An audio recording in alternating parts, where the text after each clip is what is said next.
Hello students, कैसे बच्चों आप लोग। तो बच्चों ये नेक्स्ट जो पीसीबी है फिजिक्स केमिस्ट्री बायोलॉजी का, ये जो कंप्लीट टेस्ट हो रहा है, इसमें फिजिक्स के टॉपिक्स रे ऑप्टिक्स और वेव ऑप्टिक्स हैं। उसका कंप्लीट डिस्कशन अपन यहाँ पे करने वाले हैं। सेक्शन ए में 35 सवाल हैं, सारे के सारे आपको करने हैं। सेक्शन बी में 15 सवाल हैं, उसमें से जो बेस्ट 10 सवाल हैं वो आपको करने हैं। अगर सेक्शन बी में आपने 10 से ज़्यादा सवाल किए तो जो पहले 10 सवाल होंगे बच्चों, केवल उन्हीं से आपके मार्क्स जज किए जाएंगे। आइए बच्चों क्वेश्चन का डिस्कशन करना चालू करते हैं। फर्स्ट क्वेश्चन देख लीजिए बच्चों, पेपर डिस्क्रिप्शन में मिल जाएगा आपको, हिंदी इंग्लिश दोनों में ही पेपर दिया हुआ है। तो फर्स्ट क्वेश्चन ने ये बोला हुआ है कि कन्वर्जिंग लेंस की पावर है 8 डायोप्टर। बच्चों कन्वर्जिंग लेंस की पावर हम प्लस में लिखते हैं, +8 हो जाएगी। और डाइवर्जिंग लेंस की पावर -3 है, मतलब 3 होती है लेकिन डाइवर्जिंग की पावर अपन माइनस में लिखते हैं।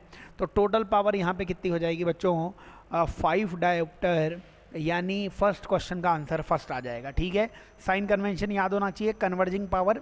और कन्वर्जिंग का मतलब ज़्यादा इंटेंसिटी हो जाएगी, लाइट को इकट्ठा करना, उसको कन्वर्जिंग कहते हैं। लाइट इकट्ठी होगी ना तो पावर प्लस में, और लाइट अगर डाइवर्ज हो रही होगी, लाइट फैल रही होगी तो पावर माइनस में होती है। तो ये पता होना चाहिए अपने को। चलिए नेक्स्ट क्वेश्चन की तरफ चलते हैं, अगले प्रश्न की तरफ चलते हैं। बताइए क्वेश्चन नंबर 2 की तरफ आ जाते हैं अपन। क्वेश्चन नंबर 2 में बोला हुआ है लेंस के 4 पार्ट्स बना दिए। तो बच्चों ये थ्योरी में भी बताया हुआ है मैंने आपको कि 4 पार्ट्स अगर आपने लेंस के बना दिए हैं तो हर पार्ट के द्वारा अलग अलग इमेज फॉर्मेशन होने वाला है। जो भी इसकी प्रिंसिपल एक्सिस होगी, है ना, तो एक लेंस के द्वारा रेज कहीं और पे मिलने वाली हैं, दूसरे के द्वारा रेज कहीं और पे मिलेंगी, तीसरे के लिए रेज कहीं और मिलेंगी, फोर्थ के लिए रेज कहीं और मिलेंगी। कुल मिला के अपने को कितनी इमेजेस मिलने वाली हैं, 4 इमेजेस मिलने वाली हैं। हर एक छोटा पार्ट है ना, इमेज के लिए तो 2 ही रेज चाहिए, लेकिन हर एक छोटे पार्ट से बहुत सारी रेज निकलेंगी और वो सारी रेज जहाँ भी मिल रही होंगी वहीं इमेज बन जाएगी। तो हर अलग अलग पार्ट, क्योंकि 4 अलग अलग रिफ्रैक्टिव इंडेक्स हैं, तो इमेजेस भी बच्चों कितनी मिलने वाली हैं, 4 मिलने वाली हैं। ठीक है, अगेन सिंपल क्वेश्चन होना चाहिए। नेक्स्ट क्वेश्चन की तरफ चलते हैं अपन, अगले प्रश्न की तरफ चलते हैं अपन। Question number 3। बताइए बच्चों क्वेश्चन नंबर 3 में बोला गया है a ray of light is incidented at an angle of incidence 45 degree of an equilateral triangle and emerges at an angle 45 degree. तो बच्चों क्वेश्चन ने ये बोला हुआ है कि लाइट 45 डिग्री पर ही आती है, लाइट जो है वो 45 डिग्री पर ही आती है और बाहर भी जा रही है कितने एंगल पर, 45 डिग्री एंगल पर। बच्चों अगर 45 डिग्री पर लाइट आ रही है और 45 डिग्री पर ही लाइट बाहर जा रही है तो आपको समझ में आना चाहिए ये जो इक्विलेटरल प्रिज्म अपने को दिया हुआ है, ये एंगल इसका कितना हो जाएगा, 60 डिग्री हो जाएगा। और एंगल ऑफ डेविएशन वो आपसे पूछा हुआ है। तो बच्चों आपको पता होना चाहिए कि जब भी अपन ऐसे कोई भी क्वेश्चन करते हैं जिसमें एंगल ऑफ इंसिडेंस और एंगल ऑफ इमरजेंस सेम है, तो आई इंसिडेंस और इमरजेंस एंगल तभी सेम होता है जब डेविएशन मिनिमम होगा। ठीक है, डेविएशन का फॉर्मूला होता था I + E - A। ठीक है, बस आंसर आ गया। I भी कितना है 45, E भी कितना है 45, -A कितना हो जाएगा 60, तो ये आ जाएगा 90 - 60 यानी 30 डिग्री। 30 डिग्री को बच्चों तुम लिख सकते हो π/6, पाई की वैल्यू 180, 180/6 30, और π/6 थर्ड क्वेश्चन का आंसर भी फर्स्ट हो जाएगा। ठीक है, और वैसे मिनिमम डेविएशन होगा यहाँ पे, I और E बराबर है, और भी चीज़ें निकाल सकते हो, पूछी हुई नहीं है। आगे चलते हैं, नेक्स्ट क्वेश्चन की तरफ चलते हैं। तो क्वेश्चन नंबर 4 की तरफ आ जाते हैं बच्चों। बताइए क्वेश्चन नंबर 4 में बोला गया है लाइट ऑफ वेवलेंथ। तो लाइट की वेवलेंथ लैम्डा दी गई है 10 इंटू मतलब 5 × 10⁻⁻5 centimetre, passes through a narrow slit, falls on screen at a distance 2 metre from the narrow slit, है ना। तो जो कैपिटल D दिया गया है वो 2 मीटर दिया गया है। The width of the slit, the width of the slit if the first minima lies 2 millimetre on either side. तो फर्स्ट मिनिमा जो है ना वो कहाँ पे मिल रहा है अपने को, फर्स्ट मिनिमा मिल रहा है 2 मिलीमीटर दोनों तरफ। तो यहाँ पे एक अपने को नैरो स्लिट दे रखी है। ठीक है, सिंगल स्लिट एक्सपेरिमेंट ये मानना है अपने को। तो इसमें एक सिंगल स्लिट दे रखी है, मैं इसको सबको हटा देता हूँ एक बार। बताइए, सिंगल स्लिट का ये एक्सपेरिमेंट दिया हुआ है, ये स्क्रीन दे रखी है और इसमें अपने को ये बोला हुआ है कि कितनी दूरी पर, 2 मिलीमीटर की दूरी पर, यहाँ से 2 मिलीमीटर की दूरी पर पहला मिनिमा मिल रहा है। बच्चों अगर मिनिमा मिलता है तो यहाँ पर डेल्टा एक्स की वैल्यू लैम्डा होती थी, है ना। सिंगल स्लिट एक्सपेरिमेंट में डेल्टा एक्स की वैल्यू कितनी होती थी, लैम्डा होती थी। तो अब आप मेरे को ये बताइए कि यहाँ से अपने को विड्थ चाहिए थी, तो मैं यहाँ पे डेल्टा एक्स की वैल्यू क्या लिख सकता था, डेल्टा एक्स को मैं लिख सकता था ए साइन थीटा बराबर लैम्डा डायरेक्टली। एक तो डेल्टा एक्स होता ही है, ये अपन ने विड्थ कितनी मान ली है, ए मान ली है ना। और बच्चों ये बताओ मेरे को, क्या टेन थीटा की वैल्यू, है ना, इस एंगल को अगर मैं थीटा बोलता तो टेन थीटा की वैल्यू ये 2 मिलीमीटर अपॉन 2 मीटर आ जाती। 2 मिलीमीटर मतलब 2 इंटू 10 की पावर -3 अपॉन 2, यानी टेन थीटा की वैल्यू तुम 10 की पावर -3 यहाँ से बोल सकते थे। क्योंकि टेन थीटा बहुत छोटा है बच्चों, इसीलिए आपको बोलना चाहिए कि टेन थीटा साइन थीटा के बराबर हो जाएगा। तो निकाल लीजिए यहाँ पे ए की वैल्यू चाहिए, साइन थीटा 10 की पावर -3 हो गया। और लैम्डा की वैल्यू अगर आप देखोगे तो लैम्डा की वैल्यू आपको दे रखी है 5 इंटू 10 की पावर -5। अब बताइए 10 की पावर -3 दूसरी तरफ जाएगा, ए की वैल्यू आ जाएगी 5 इंटू 10 की पावर -2। ठीक है, तो 5 इंटू 10 की पावर -2 सेंटीमीटर में, यानी 0.05 सेंटीमीटर में, यानी कि अपने पास फोर्थ क्वेश्चन का आंसर सेकंड आ जाएगा। ठीक है, डायरेक्टली कुछ फॉर्मूलेज अपने को डेरिवेशंस जब किए थे वो पता होने चाहिए कि जब भी यहाँ पे सिंगल स्लिट में मिनिमम मिलता है ना, तो उसमें पाथ डिफरेंस होता है लैम्डा, 2 लैम्डा, 3 लैम्डा। तो मिनिमा का पाथ डिफरेंस लैम्डा अपने को पता था, और फिर अपन ने पता होता है कि ए साइन थीटा तो पाथ डिफरेंस होता ही है, और टेन थीटा निकाल के बराबर कीजिए दोनों को, आंसर आ जाएगा। चलो नेक्स्ट क्वेश्चन की तरफ चलते हैं, फोर्थ क्वेश्चन का आंसर आ जाएगा। नेक्स्ट क्वेश्चन बच्चों, फिफ्थ क्वेश्चन की तरफ आ गए हम। ये इसमें कहा हुआ है कि 2 सेंटीमीटर थिकनेस थी, 2 सेंटीमीटर की ये थिकनेस दे रखी है, इसका म्यू दे रखा है 1.5, है ना। तो इंक्रीज इन ऑप्टिकल पाथ ये पूछा हुआ है, ऑप्टिकल पाथ में इंक्रीज कितना हो जाएगा। आप याद कीजिए, ये हमने बताया हुआ है जब यंग डबल स्लिट एक्सपेरिमेंट होता था, है ना, तो सेंटर पर, केंद्र पर जो डेल्टा एक्स आता था वो वैसे कितना आता था, 0 आता था। डेल्टा एक्स कितना आता था, 0 आता था। लेकिन जब यहाँ पे स्लिट ले आते थे, है ना, जिसकी थिकनेस टी और रिफ्रैक्टिव इंडेक्स म्यू होता है, तो यहाँ पे कितने का शिफ्टिंग आ जाती थी, म्यू -1 इंटू टी की। वही फिर से आंसर आ गया है। सेम डेल्टा एक्स ही पूछा है कि कितनी शिफ्टिंग हो जाएगी। म्यू की वैल्यू अगर आप देखोगे तो म्यू आपको दिया हुआ है 1.5, है ना, -1 इंटू टी है 2। 1.5 -1 कितना हो जाएगा, 0.5 इंटू 2, यानी 1 सेंटीमीटर की क्या हो जाएगी, यहाँ पे ऑप्टिकल पाथ में इंक्रीज आ जाएगा 1 सेंटीमीटर। फिफ्थ इस क्वेश्चन का आंसर आ जाएगा। थ्योरी में डिटेल में अच्छे से समझाया भी हुआ है, और अभी इस तरीके से रिलेट करके फर्स्ट आंसर आ जाएगा। चलिए नेक्स्ट क्वेश्चन की तरफ चलते हैं, अगले प्रश्न की तरफ चलते हैं, और क्वेश्चन नंबर 6 आ जाएगा। बच्चों पढ़ लीजिए बच्चों आराम से, रे ऑप्टिक्स, वेव ऑप्टिक्स बहुत इंपॉर्टेंट क्वेश्चंस हैं बच्चों, इनको पढ़ लीजिए, बता दीजिए क्या आंसर आएगा। Which of the following is constant when light ray refracted air to glass. बच्चों लाइट अगर एयर से ग्लास की तरफ जा रही है, मतलब मीडियम चेंज हो गया, मीडियम चेंज होएगा तो बच्चों फ्रीक्वेंसी क्या रहेगी, सेम रहेगी, क्योंकि फ्रीक्वेंसी बच्चों सोर्स पर डिपेंड करती है, और सोर्स सेम है तो फ्रीक्वेंसी सेम रहेगी। इसलिए आपको बोलना चाहिए कि सिक्स्थ का आंसर थर्ड आ जाएगा, है ना। क्या चीज़ सेम रहेगी, फ्रीक्वेंसी सेम रहेगी, आंसर आ जाएगा। चलो नेक्स्ट क्वेश्चन की तरफ चलते हैं, अगले प्रश्न की तरफ चलते हैं।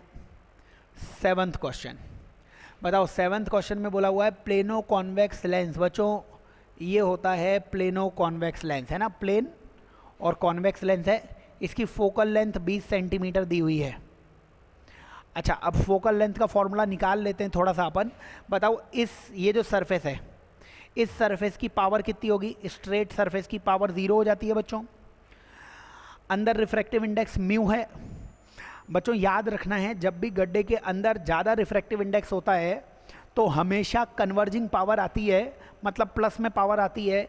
इस सरफेस की पावर बोलूँगा मैं म्यू माइनस 1/r। ये मैंने पावर लिखी है। पावर का उल्टा कर दो, r/म्यू माइनस 1, ये फोकल लेंथ आ जाएगी और वो 20 दी हुई है ना। ये तो मैंने पहले निकाल लिया। अब बोला गया है कि प्लेन सरफेस को सिल्वर कर दिया। अब ये अपने पास कोई भी प्लेनो कॉन्वेक्स लेंस दिया गया है और इस सरफेस को क्या कर दिया गया? सिल्वर कर दिया गया। अब इस सरफेस को सिल्वर कर दोगे तो बन तो ये मिरर जाएगा। मिरर क्यों बन जाएगा? है ना, क्योंकि लाइट आएगी और रिफ्लेक्ट हो जाएगी।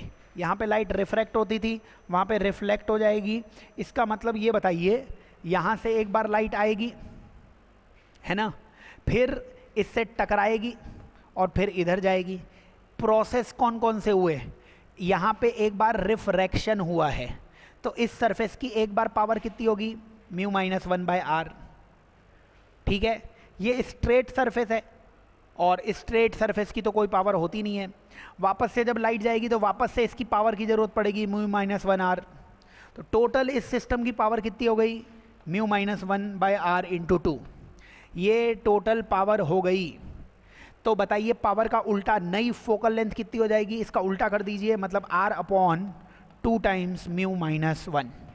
बच्चों r/म्यू माइनस 1 कितना था? 20 था, और 20 को 2 से डिवाइड करोगे वही आंसर है। 20 डिवाइडेड बाय 2 10, यानी थर्ड इस क्वेश्चन का आंसर आ जाएगा। 7th का आंसर थर्ड आ जाएगा। ठीक है, तो जिस तरीके से आपको फिजिक्स पढ़ाई गई है उस तरीके से सॉल्व करो। बुक्स के जो फॉर्मूलेज हैं उनसे ऑप्टिक्स नहीं पढ़ाई है हमने, समझ के फिजिक्स पढ़ाई है आपको। आप वैसे देखिए तो क्वेश्चन बड़ी आसानी से हो जाएंगे, बिना फॉर्मूले के हो जाएंगे। आगे चलिए, नेक्स्ट क्वेश्चन की तरफ चलिए। क्वेश्चन नंबर 8 पे आ जाइए। चलिए क्वेश्चन नंबर 8 को देखिए, आराम से देख लीजिए। इनफ टाइम मैं दे रहा हूँ कि आपने अगर पहले पेपर नहीं दिया है तो अब पेपर दे के आप ठीक से आंसर बता पाएँ। 8th क्वेश्चन में आपसे बोला गया है, एक y1 है, y2 है, एम्पलीट्यूड ऑफ रिजल्टेंट वेव। तो बताओ, एक तो दिया है 4 sin 200πt। तो हम फेजर डायग्राम बनाते थे, इस डायरेक्शन को, x डायरेक्शन को हम क्या बोलते थे? Sine theta. तो ये अभी भी साइन थीटा है। दूसरी डायरेक्शन है बच्चों 3 sin 200πt प्लस π/2। बच्चों साइन थीटा तो है ही, प्लस π/2 और हो गया। तो साइन थीटा में 90 डिग्री जोड़ोगे तो ये पहले ही वाला फंक्शन था, ये दूसरे वाली इक्वेशन हो जाएगी। पहले वाले का एम्पलीट्यूड 4, दूसरे वाले का 3, तो इधर 4 बना देना, इधर 3 बना देना। 4 और 3 90 डिग्री पर कितना रिजल्टेंट देंगे? 4 स्क्वायर 3 स्क्वायर मतलब 5। तो 8th क्वेश्चन का आंसर फर्स्ट हो जाएगा बच्चों। ठीक है, आगे चलते हैं। ये सब हमने एसी में और एसएचएम में भी बताया हुआ है आपको, वेव्स में भी बताया हुआ है आपको। नेक्स्ट क्वेश्चन की तरफ चलिए, 9th क्वेश्चन की तरफ आ जाइए। क्वेश्चन नंबर 9 आराम से पढ़ लीजिए।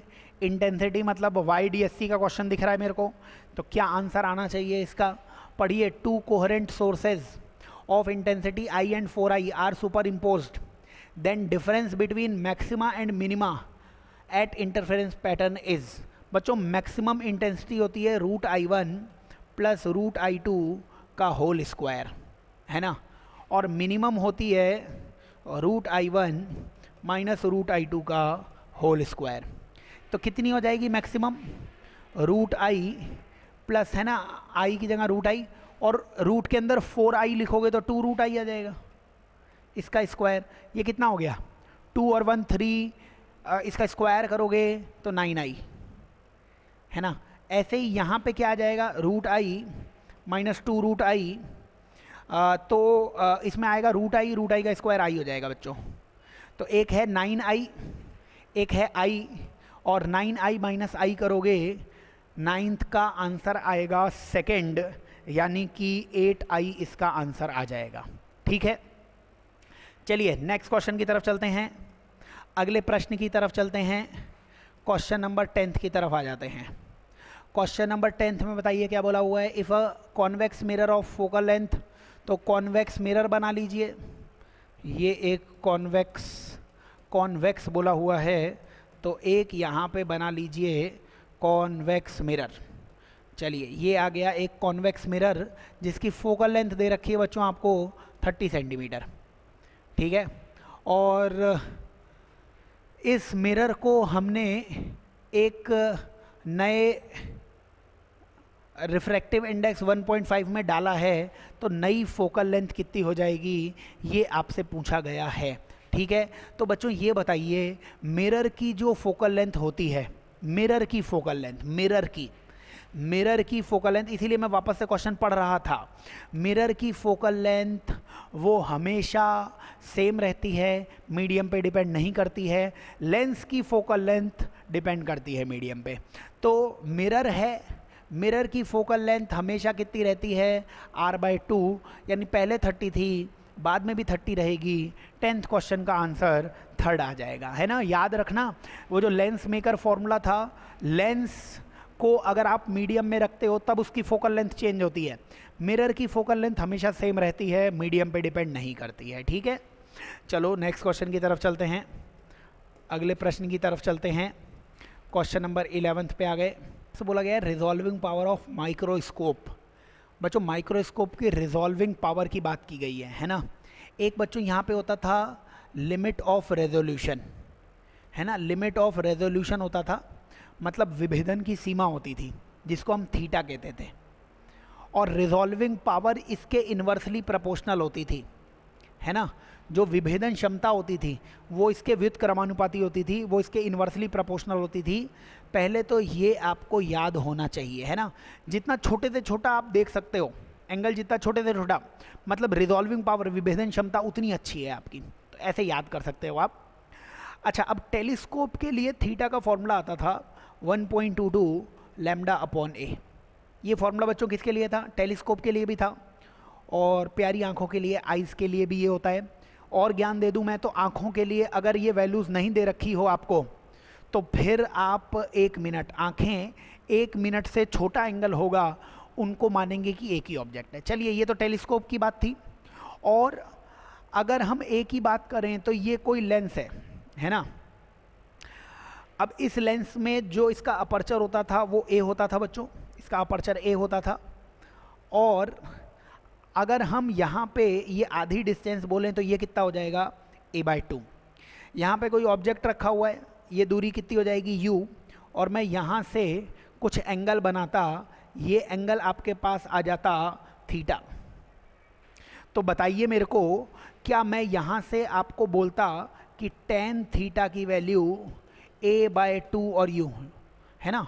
tan थीटा की वैल्यू कितनी आ जाती a/2 और नीचे u आ जाती। और स्मॉल एंगल है तो इसको साइन थीटा भी बोल सकते हो। और u की जगह तुम क्या लिख सकते हो, या a की जगह आप क्या लिख सकते हो, a की वैल्यू कितनी आ जाएगी, a की जगह आप लिख सकते हो 2u साइन थीटा। a की जगह वैल्यू आ जाएगी 2u साइन थीटा। माइक्रोस्कोप के लिए a की जगह वैल्यू कितनी आ जाएगी 2u साइन थीटा। बताइए यहाँ से थीटा का आंसर आएगा 1.22 λ/, a की जगह आ जाएगा 2u साइन थीटा।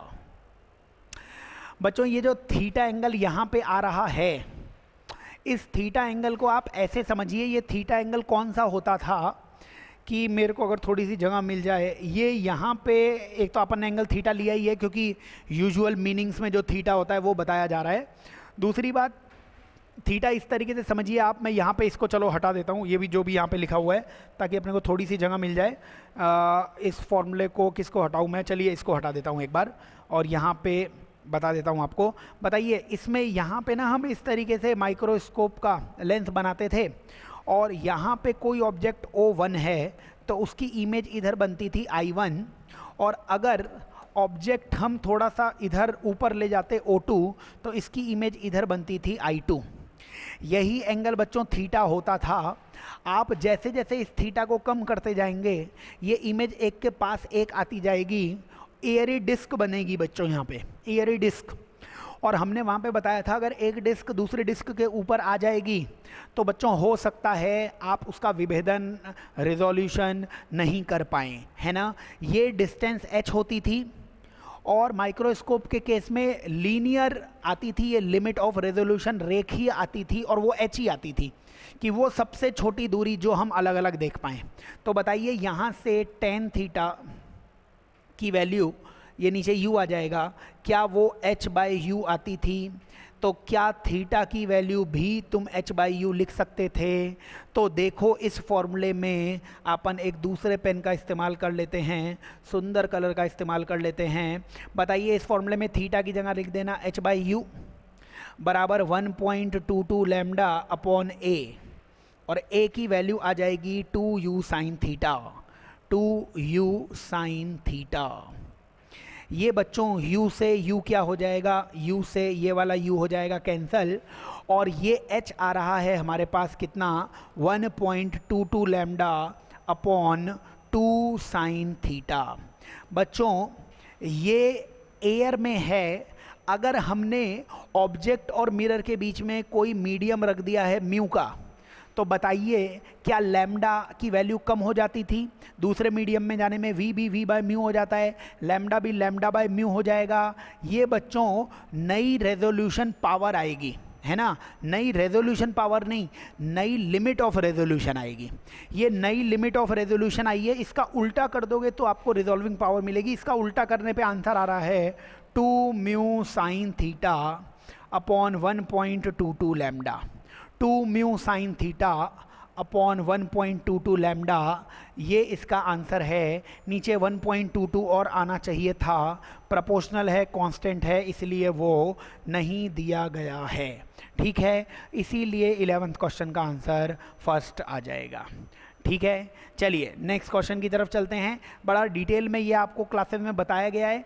ये फॉर्मूला जो होता है बच्चों, मैं फिर से बोल दूं, ये वाला जो फॉर्मूला होता है टेलीस्कोप और आई के लिए, ये वाला फॉर्मूला 1.22 लैम्डा बाय ए, है ना। और ये जो फॉर्मूला है 1.22 lambda by 2 mu sine theta, ये माइक्रोस्कोप के लिए फॉर्मूला होता है। तो नहीं पढ़ा हो आपने, ज़रूर पढ़ लें, छोटा मोटा सा डेरिवेशन है वो देख सकते हैं आप। नेक्स्ट क्वेश्चन की तरफ चलते हैं, अगले प्रश्न की तरफ चलते हैं अपन। क्वेश्चन नंबर 12 की तरफ आ जाते हैं अपन। बताइए क्वेश्चन नंबर 12 में आपसे बोला गया है फोकल लेंथ ऑफ ऑब्जेक्टिव। तो ऑब्जेक्टिव बनाया है, इसकी फोकल लेंथ दे रखी है 1 सेंटीमीटर। एक आई पीस बनाया हुआ है, इसकी फोकल लेंथ दे रखी है 5 सेंटीमीटर। और मैग्नीफाइंग पावर रिलैक्स्ड आई, बच्चों आई अगर रिलैक्स्ड है तो आई इन्फिनिटी पे देखना चाह रही है, आई को इन्फिनिटी पर ऑब्जेक्ट देखना है ना। इधर आपकी प्यारी आँख होगी, ये इधर आँख है, आँख के पास वाला लेंस आई पीस, ऑब्जेक्ट के पास वाला लेंस ऑब्जेक्टिव। अच्छा अब ये बताइए मेरे को कि क्योंकि माइक्रोस्कोप की बात हो रही है, तो माइक्रोस्कोप में हमने पढ़ाया था आपको, माइक्रोस्कोप में ये जो अपने पास लेंस होता है, इस लेंस में f और 2f के बीच में ही ऑब्जेक्ट रखते हो आप। देख लेना नोट्स में आपको बताया भी हुआ है, f और 2f के बीच में आप ऑब्जेक्ट रखते हो, फिर इसकी इमेज बनती है। अच्छा चलिए आप ये बताइए मेरे को, इसका मैग्नीफिकेशन m1, इसका मैग्नीफिकेशन m2, है ना। हमें दिया हुआ है m1 इंटू m2 बराबर 45, m1 इंटू m2 बराबर 45 दिया हुआ है। अच्छा इसका मैग्नीफिकेशन कितना आप निकाल सकते हो, ये बताओ कि आँखों को इससे जो इमेज बनेगी ना वो इन्फिनिटी पे बननी चाहिए, वही इस आँख के लिए ऑब्जेक्ट का काम करेगी। देखिए इसकी जो इमेज आएगी वो इसका ऑब्जेक्ट बन जाएगी, और इसकी जो इमेज आएगी वो इसका ऑब्जेक्ट बन जाएगी। तो आँखों के लिए इन्फिनिटी पर इमेज बनाने के लिए इस FE के फोकस पे, अगर फोकस पर ही, ये वाला फोकस पर ही इमेज बना दे, फोकस पर मतलब ये दूरी अगर 5 सेंटीमीटर पर ऑब्जेक्ट रखा हुआ होता तो फिर ये लेंस इमेज कहाँ पे बना देता, इन्फिनिटी पे, और आंखें रिलैक्स स्टेट में उसको देख लेती। ठीक है, ये समझ में आना चाहिए। अब अगर इसके लिए ऑब्जेक्ट 5 सेंटीमीटर की दूरी पर है तो हमने इसके मैग्नीफिकेशन का फॉर्मूला बताया था D/U। इसके दो मैग्निफिकेशन होते थे, रिलैक्स्ड कंडीशन में d/u और स्ट्रेच्ड कंडीशन में 1 + d/u। अभी रिलैक्स्ड कंडीशन है तो d/u, अच्छा d 25 होता है, u की वैल्यू 5 है, तो इसका मैग्निफिकेशन 5 आ गया बच्चों। अगर इसका मैग्निफिकेशन 5 है तो 5 × m2 = 45, यानी कि इस दूसरे वाले का मैग्निफिकेशन कितना आ जाएगा, 9 आ जाएगा। इस दूसरे वाले का मैग्निफिकेशन आ जाएगा 9, ठीक है। इसका मैग्निफिकेशन 5 और इसका मैग्निफिकेशन 9। अच्छा, अगर इसका मैग्निफिकेशन 9 है तो आप इसके ऑब्जेक्ट की डिस्टेंस निकाल लो कि ऑब्जेक्ट कहाँ पे, उससे इमेज की डिस्टेंस आ जाएगी। कैसे निकालोगे ऑब्जेक्ट की डिस्टेंस? तो मैंने आपको तरीका बताया था, ये कन्वर्जिंग लेंस है ना, ये कन्वर्जिंग मिरर जैसा ही होता है। कन्वर्जिंग मिरर का मैग्निफिकेशन का फॉर्मूला f/x होता था न्यूटन वाले फॉर्मूले से। इसका मैग्निफिकेशन 9 है, फोकल लेंथ 1 है, x की वैल्यू यहाँ से आ गई 1/9, यानी कि x होता था फोकस से डिस्टेंस, यानी कि इस लेंस में ऑब्जेक्ट कहाँ पे रखा हुआ है, फोकस से 1/9 डिस्टेंस पे, फोकस से 1/9 डिस्टेंस पे। फोकस तक की डिस्टेंस 1 थी, तो बताओ ये सारी डिस्टेंस क्या 1 + 1/9 10/9 नहीं हो जाएगी? अगर ये डिस्टेंस 10/9 है, इसका मैग्निफिकेशन 9 गुना है, तो कितनी डिस्टेंस पर इमेज मिलेगी? 9 गुना डिस्टेंस पे मिलेगी, यानी ये डिस्टेंस हो जाएगी 9 गुना। 10/9 का 10 गुना, 10 गुना नहीं 9 गुना है ना। 10/9 का मैग्निफिकेशन कितना है? 9 गुना। तो 9 से 9 कैंसिल हो गया, ये डिस्टेंस आ गई 10, ये डिस्टेंस थी 5, तो ट्यूब की लेंथ आ गई 10 और 5 15 सेंटीमीटर। बच्चों, टेलीस्कोप माइक्रोस्कोप में मुझे कोई फॉर्मूला याद है नहीं, क्लास में भी मैंने बोला है, अपन उसको समझ के सॉल्व करेंगे तो जल्दी सॉल्व हो जाएंगे। किसी फॉर्मूले की आपको ज़रूरत नहीं पड़ेगी। केवल इतना याद रखें कि ये जो लेंस होता है, जो आंखों के सामने रखा होता है, रिलैक्स्ड कंडीशन में इसका मैग्निफिकेशन कितना होता है, d/u, और स्ट्रेच्ड कंडीशन में इसका मैग्निफिकेशन कितना होता है, 1 + d/u। और रिलैक्स्ड कंडीशन में फोकस पर रखा हुआ होगा ऑब्जेक्ट, और स्ट्रेच्ड कंडीशन में कहाँ पे रखा होता है, f × d/f + d। अगर ये छोटी सी चीज़ें याद है, माइक्रोस्कोप टेलीस्कोप का हर सवाल हो जाएगा। चलें आगे, चलिए नेक्स्ट क्वेश्चन की तरफ चलते हैं, अगले प्रश्न की तरफ चलते हैं। 12th के आगे क्वेश्चन नंबर 13 पे आ जाते हैं। बताओ बच्चों, क्वेश्चन नंबर 13 की अगर अपन बात करें तो क्वेश्चन नंबर 13 पढ़ लो आराम से। क्या बोला हुआ है क्वेश्चन नंबर 13 में? The path difference between two interfering waves at a point on screen is λ/6। तो डेल्टा x की वैल्यू बच्चों तुम्हें दे रखी है λ/6। तो ratio of intensity at this point two the central bright fringe will be. तो यहाँ पे इंटेंसिटी और सेंट्रल की इंटेंसिटी, तो ये बताइए लैम्डा के कारण 2π का फेज डिफरेंस आता है, तो λ/6 के कारण फेज डिफरेंस कितना का आएगा, 2π/6, यानी π/3 का फेज डिफरेंस आ जाएगा। ठीक है, एक i का फॉर्मूला आता था 4i cos² φ/2, है ना। तो बताइए अब नई इंटेंसिटी कितनी मिलेगी अपने को? जो भी नई इंटेंसिटी मिलेगी वो मिलेगी 4i और cos² φ/2। ये π/3 तो था ही, यहाँ पे π/6 आ जाएगा। π/6 कितना होगा बच्चों? π/6 होता है 180/6 यानी कि 30। cos 30 होता है √3/2। √3/2 का स्क्वायर करोगे तो 3/4, यानी अब इंटेंसिटी मिलेगी 3i। बताइए मैक्सिमम पे पहले इंटेंसिटी, अब पूछा गया है इस बिंदु, तो इस पॉइंट पे इंटेंसिटी कितनी है, 3i, और मैक्सिमम इंटेंसिटी तो 4i होती थी, याद ही है हमें। तो आंसर आ जाएगा 3/4, आंसर आ जाएगा 13th का थर्ड आंसर आ जाएगा। ठीक है, आसान क्वेश्चन है, फॉर्मूलेज याद होंगे तो हो जाएगा। चलो नेक्स्ट क्वेश्चन की तरफ चलते हैं, क्वेश्चन नंबर 14 की तरफ आ जाते हैं।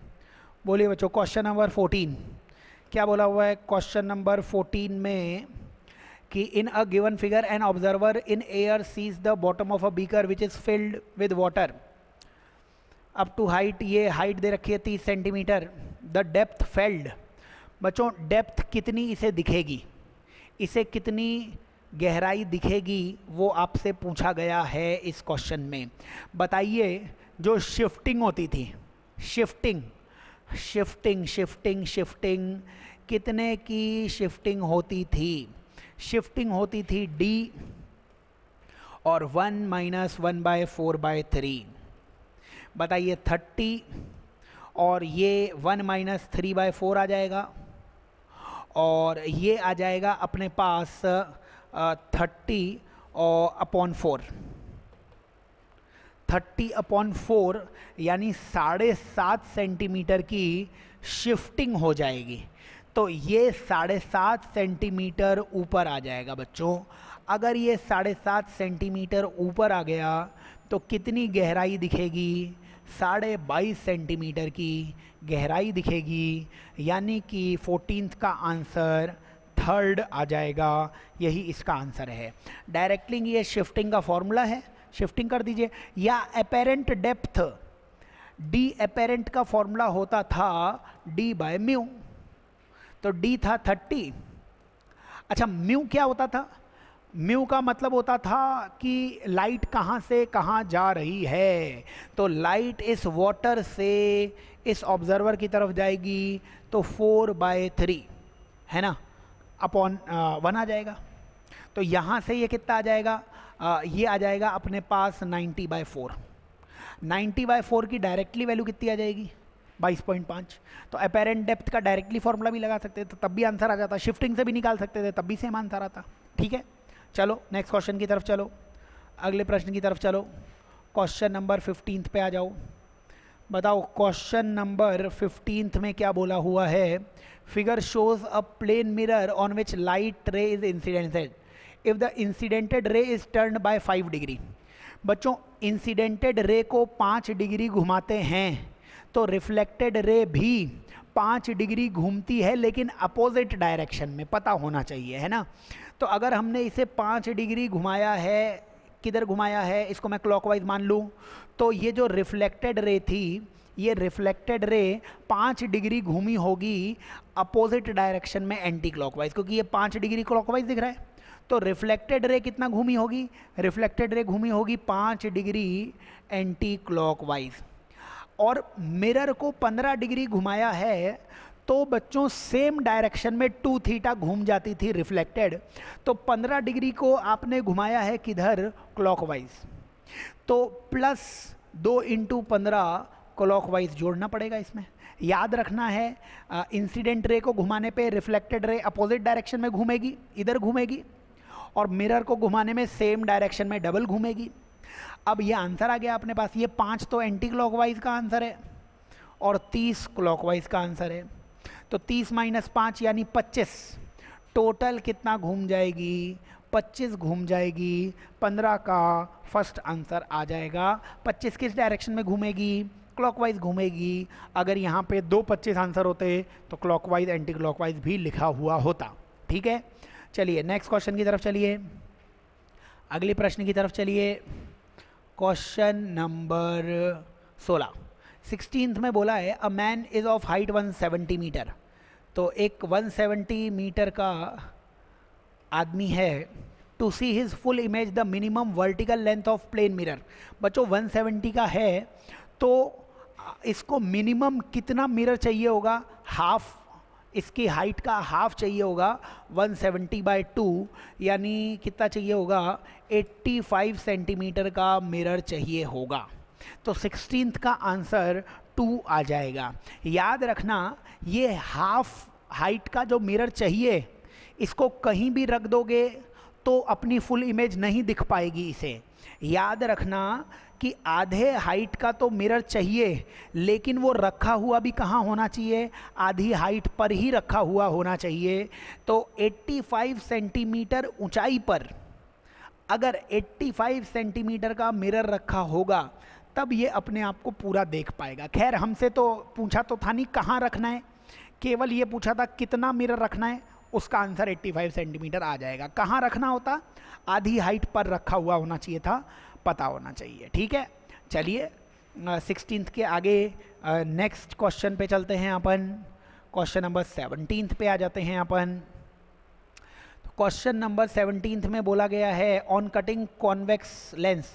ये कॉन्वेक्स लेंस है, फोकल लेंथ f है, इनटू 2 हाफ्स, और बाय अ प्लेन कंटेनिंग प्रिंसिपल एक्सेस। तो ये बताइए, ये प्रिंसिपल एक्सेस है, ऐसे ही इसको काट दिया।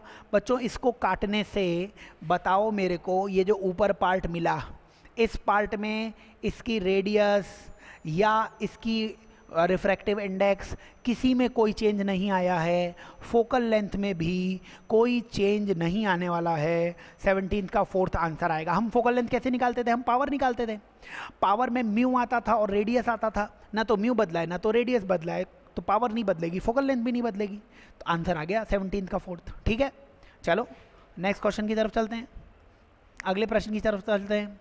क्वेश्चन नंबर 18 की तरफ आ जाते हैं। क्वेश्चन नंबर 18 में when unpolarised beam of light of intensity I naught is incidented on two polarizer in contact, the angle between the axis of two polarizer being 30 degree, intensity. अब बच्चों ये बताइए कि यहाँ पे लाइट आ रही है आई नॉट, एक पोलराइजर से निकलेगी तो अपने आप लाइट हो जाएगी, इंटेंसिटी हो जाएगी हाफ, ठीक है ना। तो ये तो डायरेक्टली प्रॉपर्टी है। और इसके बाद इनके बीच में एंगल, दूसरे के बीच में एंगल 30 डिग्री का है, तो I बराबर I naught cos square theta, law पढ़ाया हुआ है आपको। तो इंटेंसिटी आई नॉट बाई 2 आ रही है और कॉस स्क्वायर 30 से और मल्टीप्लाई कर दीजिए, तो कॉस स्क्वायर 30 कितना हो जाएगा? आई नॉट बाई 2, और कॉस 30 होता है √3/2, √3/2 का स्क्वायर 3/4, आंसर 3I0/8, यानी 18th का थर्ड आंसर आ जाएगा। ठीक है, तो लॉ है एक पोलराइजर से गुजरने के बाद इंटेंसिटी हमेशा हाफ होती है, क्योंकि आधे इलेक्ट्रिक फील्ड को एब्जॉर्ब कर लिया जाता है, आधा ही निकल पाता है। ठीक है, 18th के आगे चलिए, नेक्स्ट क्वेश्चन पे चलिए, क्वेश्चन नंबर 19 पे आ जाइए। क्वेश्चन नंबर 19 के बारे में आपके विचार देख लीजिए। Question ray optics, wave optics के बड़े आसान होते हैं अगर आपके कंसेप्ट्स क्लियर हैं तब, वरना आप घूम सकते हो इसमें। बताइए, the image distance v versus u of concave mirror. बच्चों कॉनकेव मिरर के लिए इमेज बतानी है, ये मैंने क्लास में भी आपको समझाया था। कॉनकेव मिरर की अगर मैं बात करूं, ये रहा कॉनकेव मिरर, और कॉनकेव मिरर में बच्चों क्या होता है, ये f था, ये r था, ये अलग अलग रीजन थे 1, 2, 3 और 4।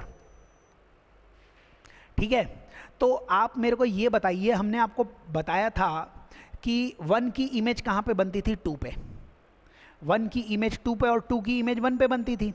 बताइए यहाँ पे u भी क्या होगा? नेगेटिव, क्योंकि लाइट यहीं से आ रही है, तो ये वाली डायरेक्शन क्या होती है? प्लस होती है। जब इसकी इमेज यहाँ पे बनी होगी तो v भी क्या होगा? माइनस। ठीक है, और जब ऑब्जेक्ट 2 में रखा होगा तब भी u माइनस होगा और v क्या होगा? माइनस। मतलब v और u दोनों माइनस माइनस में आपको मिलने चाहिए।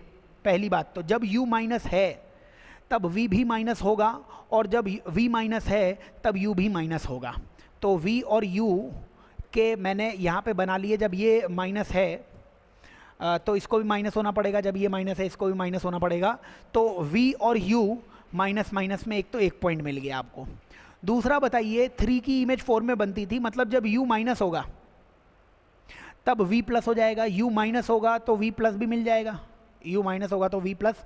और 4 वाले की 3 में बनती थी, मतलब कि जब u हो जाएगा प्लस तब v हो जाएगा माइनस। बताइए कौन सा साइन नहीं मिला? प्लस और प्लस नहीं मिला, मतलब प्लस और प्लस में कोई ग्राफ नहीं होना चाहिए था। इस पॉइंट को देखोगे तो यहाँ v भी प्लस है, u भी प्लस है, ये गलत। यहाँ भी देखोगे ये v भी प्लस, u भी प्लस, ये भी क्या हो जाएगा? गलत हो जाएगा।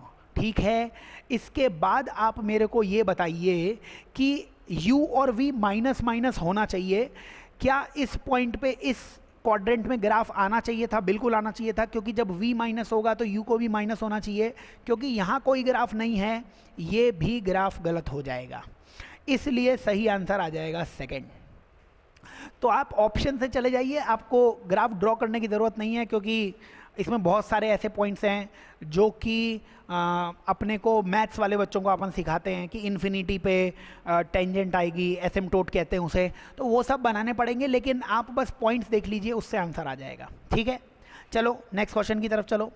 19th के आगे चलो, क्वेश्चन नंबर 20 पे आ जाओ। बताओ क्वेश्चन नंबर 20 पढ़ लो आराम से। क्वेश्चन नंबर 20 में बोला हुआ है if object approaches stationary plane mirror normally with velocity v।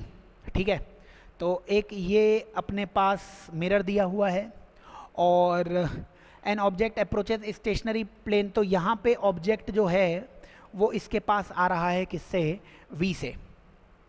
Then with respect to object the image approaches with velocity, ये आपको बताना है। तो हमने आपको बताया था velocity of object with respect to mirror, velocity of object with respect to mirror equals to velocity of image with respect to mirror, और यहाँ पे बच्चों हम एक माइनस साइन ज़रूर लगाते थे। ये हमारे पास एक फॉर्मूला था, ये पता होगा तो आंसर आ गया। तो आपको बोला हुआ है कि velocity of object minus velocity of mirror, मतलब यहाँ पे आप रिलेटिव लिख दीजिए V O minus V M, और माइनस आ जाएगा यहाँ से V I minus V M. ठीक है, तो ये बताइए मेरे को कि इससे, क्योंकि मिरर तो चल नहीं रहा है, ये मैं डिटेल में बता रहा हूँ, वरना तो डायरेक्टली भी आप बता सकते हैं। मिरर तो चल नहीं रहा है, मिरर चल नहीं रहा है मतलब velocity of object minus velocity of image आ जाती। मतलब अगर ऑब्जेक्ट इधर v से जा रहा है तो इमेज भी इधर आ रही होगी v से, लेकिन हमें निकालना क्या है, वस्तु के सापेक्ष प्रतिबिंब किस वेग से चलेगा। तो इन दोनों के बीच में रिलेटिव वेलोसिटी क्या हो जाएगी, v और v सेम डायरेक्शन में आता था तो क्या रिलेटिव 2v आ जाती थी, और इसीलिए इसका आंसर अपने पास आ जाएगा 20 का आंसर सेकंड। ठीक है ना, रिलेटिव वेलोसिटी निकालनी थी, सापेक्ष वेग निकालना था, यही इसका आंसर आ जाएगा। चलिए नेक्स्ट क्वेश्चन की तरफ चलते हैं अपन। तो इसमें अगले प्रश्न की तरफ चलते हैं अपन, क्वेश्चन नंबर 21 की तरफ आ जाते हैं। बताइए 21 नंबर का question, a disc is placed on the surface of water of refractive index mu. ठीक है, और फिश डेप्थ डी पे है। देखिए यहाँ पे क्या है, डी गहराई पर कोई मछली है यहाँ पे, और what is the minimum area of disc, fish बाहर का ना देख पाए। अब देखो यहाँ पे एक मछली है, मछली की आँख से जो भी किरणें निकलेंगी उन किरणों को सीधा जाना पड़ेगा ऐसे, है ना, और यहाँ से भी जो भी किरण मछली की आँख से निकलेगी उसको भी बच्चों किधर जाना पड़ेगा, यहाँ से ऐसे सीधा चला जाना पड़ेगा। अब इसके आगे जो भी किरण ये मछली की आंख से यहाँ पे जाएगी उसका TIR हो जाएगा। तो यहाँ पे क्या होगा, 3D में आप ऐसे देखिए कि ये एक लाइट निकली है, ये दूसरी लाइट निकली है, अगर इसको मैं ऐसे चारों तरफ घुमा दूँ तो ऊपर क्या मिल जाएगा, एक डिस्क मिल जाएगा। केवल उस डिस्क को रख दोगे, चकती को रख दोगे, तो फिर इस मछली को लगेगा कि बाहर अपन देख ही नहीं पा रहे हैं। ठीक है, तो आपसे कुल मिला के यही पूछा गया है कि ये अगर मेरे को आप R बता पाएँ, ये R अगर आप मेरे को बता पाएँ तो अपनी बात बन जाएगी। बताइए बच्चों, यहाँ से मैं ये बोल देता हूँ, ये वाला कुछ एंगल आएगा, है ना, ये वाला एंगल थीटा सी आएगा। थीटा सी क्यों आएगा, क्रिटिकल एंगल है, इससे बड़ा एंगल पे TIR हो जाएगा। तो डायरेक्टली फॉर्मूला लिख सकते हो या स्नेल्स लॉ लगा सकते हो। बताओ साइन थीटा सी की वैल्यू वो 1/μ आ जाएगी। अच्छा, ये एंगल भी बच्चों क्या हो जाएगा, थीटा सी हो जाएगा, ये एंगल भी थीटा सी हो जाएगा, और ये एंगल अगर थीटा सी हो गया तो बताइए tan थीटा सी की वैल्यू यहाँ से कितनी हो जाएगी, tan थीटा सी की वैल्यू R/d आ जाएगी, tan थीटा सी की वैल्यू R/d आ जाएगी। अब tan थीटा सी निकालना पड़ेगा, साइन थीटा सी था तुम्हारे पास, साइन की वैल्यू होती थी बच्चों, अगर ये थीटा सी है तो ये 1 और ये म्यू मानना पड़ेगा। साइन की वैल्यू परपेंडिकुलर अपॉन हाइपोटेन्यूज होती थी, तो ये बेस कितना हो जाएगा, √μ² - 1। तो tan थीटा की जगह तुम क्या लिख सकते थे, 1/√μ² - 1। यहाँ से R कितना आ जाएगा, R की वैल्यू आ जाएगी d/√μ² - 1। अगर ये R है तो डिस्क का एरिया होगा πr², यानी पाई d का स्क्वायर d², नीचे μ² - 1, πd² अपॉन μ² - 1। 21वें का आंसर फर्स्ट आ जाएगा अपने पास। बहुत स्टैंडर्ड क्वेश्चन है, एग्जाम में भी काफ़ी बार आ चुका है, आना चाहिए आपको। आइए नेक्स्ट क्वेश्चन की तरफ चलते हैं, अगले प्रश्न की तरफ चलते हैं। बताइए क्वेश्चन नंबर 22 देख लीजिए बच्चों, क्वेश्चन नंबर 22 को देख लीजिए। बताइए 22 क्वेश्चन में क्या बोला हुआ है, मायोपिक पर्सन है और can not see beyond 2 metre distance, 2 metre से आगे की डिस्टेंस देख नहीं पाता है वो। इसका नियर पॉइंट 25 सेंटीमीटर होता है, वो उतना ही है। लेकिन जो 2 मीटर है, इस 2 मीटर के आगे वाला उसे कुछ नहीं दिखता है, तो उसका फार पॉइंट वो 2 मीटर है, यानी 25 सेंटीमीटर से 2 मीटर के बीच तक का वो कुछ भी देख पाता है। अब इसको अगर सही करना है तो लेंस की पावर क्या होनी चाहिए, ये अपने से पूछा हुआ है। बताइए इसमें बच्चों, अगर इन्फिनिटी पर कोई ऑब्जेक्ट रखा होता, आंखें सही करनी है उसे, तो जो इन्फिनिटी पे ऑब्जेक्ट रखा हुआ है, जो इन्फिनिटी पे वस्तु रखी गई है ना, उसकी इमेज अगर हम बना दें इस 2 मीटर पर, उसका वी कहाँ पर बना दें अगर हम 2 मीटर पर, तो क्या वो अब इन्फिनिटी तक देख पाएगा? बिल्कुल देख पाएगा। बस हो चुका है आंसर। आप फॉर्मूला लगाइए 1/v - 1/u = 1/f। बच्चों याद रखना, इस तरफ ये रही पर्सन की आँखें, क्योंकि ऑब्जेक्ट से आइस की तरफ इस डायरेक्शन को पॉजिटिव मानोगे तो इस तरफ जितने भी आपकी चीज़ें रखी हुई हैं उनकी वैल्यू माइनस में रखना, यानी v की वैल्यू आपको 1/-2 रखनी पड़ेगी। ये 0 हो जाएगा क्योंकि u की वैल्यू इन्फिनिटी आएगी, तो 1/∞ 0 हो जाएगा, और यही वैल्यू 1/f आपको बोली गई है। बच्चों 1/2 की वैल्यू -0.5 हो जाएगी, है ना, और 1/f को ही आप क्या बोल सकते हो? पावर।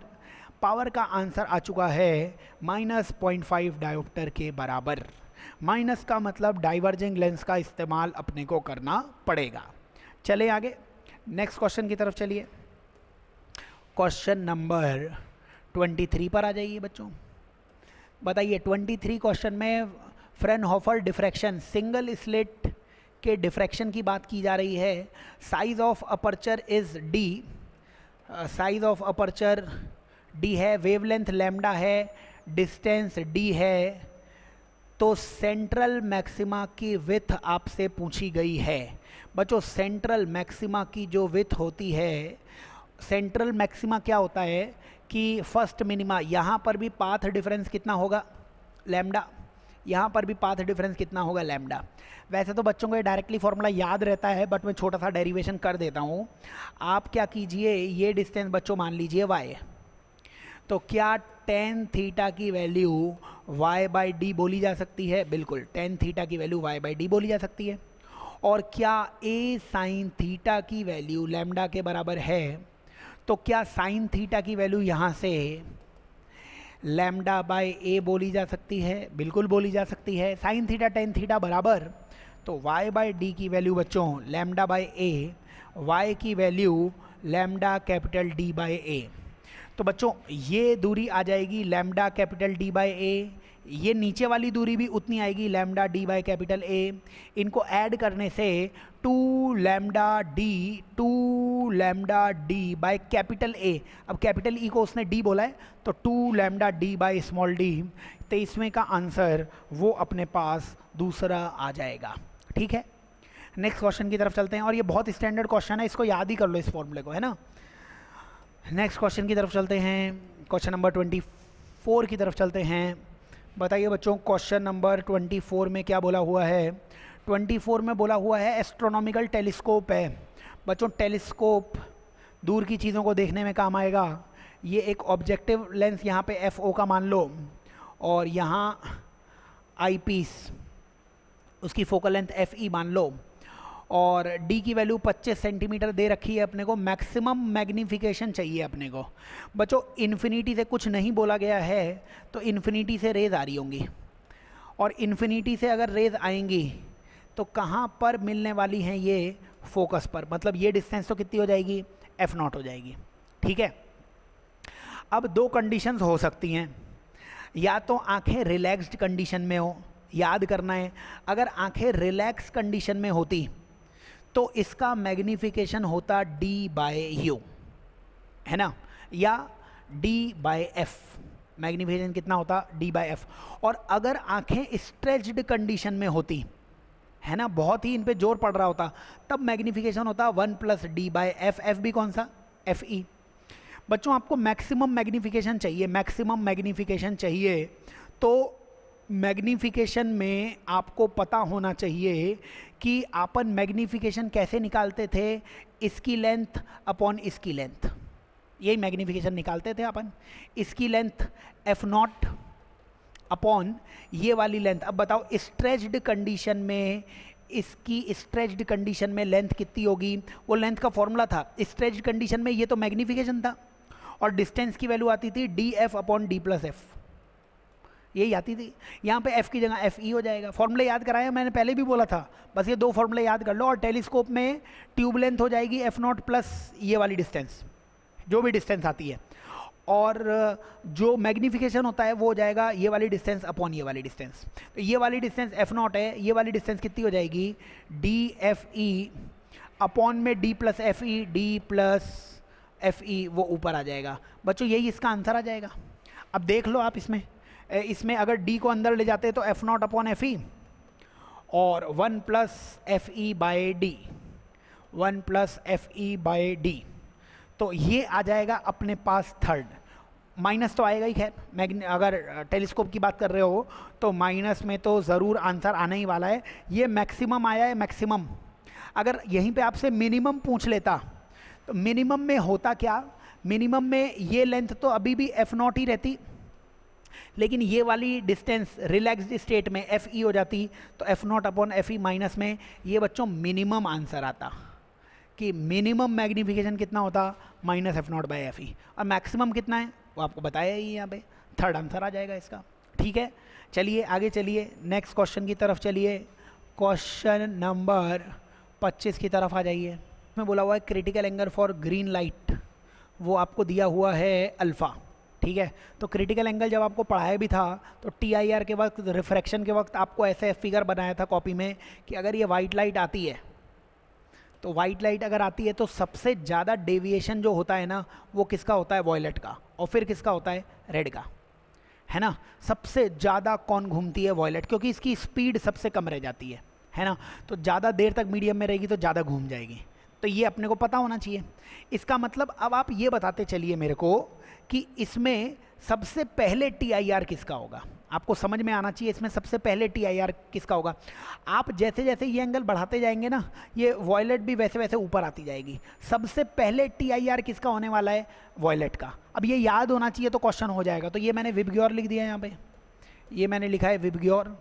याद रखना इस वॉयलेट का TIR फर्स्ट होता है, सबसे पहले किसका होता है, वॉयलेट का होता है। सबसे आखिर में किसका होने वाला है, रेड का। हमने आपको बताया था अगर इस इंडिगो का मान लीजिए TIR हो रहा है तो सबसे पहले तो वॉयलेट का ही हुआ होगा। अगर इंडिगो का हो रहा है इसका मतलब वॉयलेट का तो पहले ही हो चुका है। तो इस क्वेश्चन में क्या बोला हुआ है कि क्रिटिकल एंगल किसका दिया हुआ है, ग्रीन का। अगर ग्रीन का क्रिटिकल एंगल दिया है तो याद रखना है सबसे पहले TIR किसका होता है, वॉयलेट का। तो वॉयलेट का भी TIR हो चुका है, I का भी हो चुका है, B का भी हो चुका है, और ग्रीन का होने वाला है। तो कुल मिलाकर लाइन ऐसी आनी चाहिए कि यहाँ पे जो ग्रीन लाइट आ रही है, मैं ग्रीन से बना भी देता हूँ, जो ग्रीन लाइट है वो तो ऐसी चली जाएगी, है ना। वाइट लाइट आ रही थी, यहाँ पे ऐसे वाइट लाइट आई, उसमें से ग्रीन लाइट नहीं, ग्रीन से पहले वाली जितनी भी लाइट हैं, है ना, V, I और B, इन सब का क्या हो चुका है, TIR। और ये G आ जाएगा तो यहाँ पे YOR आ जाएगा, और क्या है, बस। तो G के बाद अब VI, ये तो पढ़ाया ही था आपको कि VIB का तो क्या हो जाएगा, TIR हो जाएगा। VIB का TIR तो दो ही ऑप्शंस बाकी रहते हैं, और इसके बाद ग्रीन के बाद रेड तो आता ही नहीं है, ये तो वैसे ही पता नहीं क्या बना रखा है। विबग्योर तो विबग्योर ही रहेगा, उल्टा सीधा थोड़ा ना होगा। G के आगे YOR, वैसे भी देखते तो इन दो में से दूसरा आंसर ही सही आता। और याद रखना है सबसे पहले TIR किसका होने वाला, वॉयलेट का। ऐसा कोई भी क्वेश्चन आए सॉल्व कर लेना। चलो नेक्स्ट क्वेश्चन की तरफ चलते हैं, अगले प्रश्न की तरफ। क्वेश्चन नंबर 26 की तरफ आ जाते हैं। बताइए क्वेश्चन नंबर 26, वो भी आप पढ़ लीजिए। बताइए क्वेश्चन नंबर 26 में आपसे बोला गया ray of light is incident at transparent medium और water surface at an angle 30 degree. तो ये 30 डिग्री पे आती है। It emerges parallel then refractive index of transparent medium. तो बच्चों स्नेल्स लॉ लगाओ। चलो इस पॉइंट पे स्नेल्स लॉ लगाते हैं अपन। इस पॉइंट पे स्नेल्स लॉ अगर अपन लगाएं तो यहाँ पे ये इस तरीके से एंगल बना रही है ना, या मैं ये एंगल को बोल दूँ, ये एंगल यहाँ पे कितना हो जाएगा, थीटा। और ये एंगल भी यहाँ से बोलोगे तो थीटा ही आ जाएगा, ठीक है। तो यहाँ पे स्नेल्स लॉ लगाओगे तो कितना आएगा, म्यू साइन 30 बराबर 4/3 साइन थीटा, ये आ जाएगा। इस पॉइंट पे स्नेल्स लॉ लगाओगे तो 4/3 साइन थीटा बराबर 1 आ जाएगा, क्योंकि इधर स्नेल्स लॉ लगाओगे साइन 91 हो जाएगा, बाहर एयर है। तो साइन थीटा की जगह तुम क्या लिख सकते हो, साइन थीटा की जगह 4/3 साइन थीटा की वैल्यू म्यू रख सकते हो। 4/3 साइन थीटा की जगह 1 रखोगे तो म्यू साइन 30 बराबर 1, यहाँ से म्यू की वैल्यू 2 आ जाएगी, क्योंकि साइन 30 की वैल्यू 1/2 आएगी, 1/2 का 2 दूसरी तरफ, यानी कि इस बार 26वें क्वेश्चन का आंसर 3rd आ जाएगा, ठीक है। चलिए नेक्स्ट क्वेश्चन की तरफ चलते हैं। क्वेश्चन नंबर 27 की तरफ आ जाते हैं। बताइए 27वें क्वेश्चन में आपको रिफ्रैक्टिव इंडेक्स दे रखे हैं और बताने हैं कि किस तरीके से लाइट मूव करने वाली है। बताइए what is the relation between refractive index μ2, μ1, μ3। बताइए यहाँ ये लाइन स्ट्रेट इसलिए चली गई क्योंकि सारे रिफ्रैक्टिव इंडेक्स सेम थे।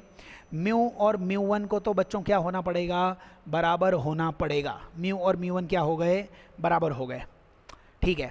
उसके बाद आप ये बताइए यहाँ पर ये जो लेंस था, ये वाला लेंस, ये लेंस कैसा होता है बच्चों, ये डाइवर्जिंग लेंस होता है और ये डाइवर्ज कर रहा है।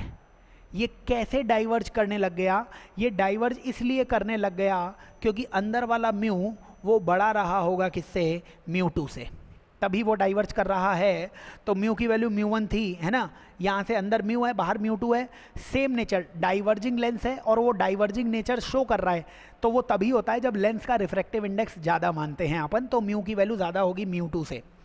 तीसरा यहाँ पे, अब यहाँ पे क्या हो गया, इसका नेचर तो डाइवर्जिंग था, लेकिन डाइवर्जिंग कन्वर्जिंग में तब बदलता है जब उससे भी ज़्यादा रिफ्रैक्टिव इंडेक्स में उसको रख दिया जाता है। यहाँ पे μ3 की वैल्यू बच्चों ज़्यादा रही होगी म्यू से, तो बता दीजिए यहाँ पे μ3 की वैल्यू, म्यू का मतलब μ1 है ना, म्यू का मतलब μ1 है, तो μ3 की वैल्यू ज़्यादा आएगी μ1 से, μ3 की वैल्यू ज़्यादा आएगी μ1 से और μ1 की वैल्यू ज़्यादा आएगी μ2 से। ये मेरे को रिलेशन दिख रहा है और ये शायद मेरे को 4th ऑप्शन दिख रहा है, 27th का ऑप्शन 4th आ जाएगा। बच्चों अच्छे से पढ़ लेना, डाइवर्जिंग लेंस, ये डाइवर्जिंग लेंस होता है, ये कन्वर्जिंग लेंस होता है, लेकिन ये तब जब इनको एयर में रखा जाए, मतलब जब इनका म्यू बाहर के सराउंडिंग से ज़्यादा हो, और अगर सराउंडिंग का रिफ्रैक्टिव इंडेक्स ज़्यादा कर दोगे तो इनका नेचर ठीक अपोजिट हो जाएगा। बस वो पता होगा तो आंसर आ जाएगा। आओ नेक्स्ट क्वेश्चन की तरफ चलते हैं, अपन अगले प्रश्न की तरफ चलते हैं। 28th क्वेश्चन की तरफ आ जाते हैं। 28th क्वेश्चन में एस्ट्रोनॉमिकल टेलीस्कोप में इंटरमीडिएट इमेज। बच्चों एस्ट्रोनॉमिकल टेलीस्कोप मतलब ये ऑब्जेक्टिव है ना, ऑब्जेक्टिव में इनफाइनाइट से क्या आ रही है, रे ऑफ लाइट आ रही है और बीच में इसकी कोई इमेज बनती होगी। अब वो कैसी बनती है बच्चों ये बताइए। ये कन्वर्जिंग लेंस है ना, तो कन्वर्जिंग मिरर सोच लीजिए, कन्वर्जिंग मिरर जिसमें इन्फिनिटी से लाइट आती है। तो कन्वर्जिंग मिरर इस तरीके का होता था बच्चों, ऐसा अगर आप इसे माने तो ये कन्वर्जिंग मिरर है। कन्वर्जिंग मिरर में अपन 3 रीजन्स बनाते थे, है ना, F होता था, ये 2F या R होता था, और इसको 1 बोलते थे, इसको 2 बोलते थे, इसको 3 बोलते थे। तो इन दोनों का नेचर सेम होता है, कई बार बताया मैंने आपको, बस मिरर लेंस है, बाकी आंसर सब सेम आते हैं, है ना। आपको मिरर आता है मतलब लेंस आता है।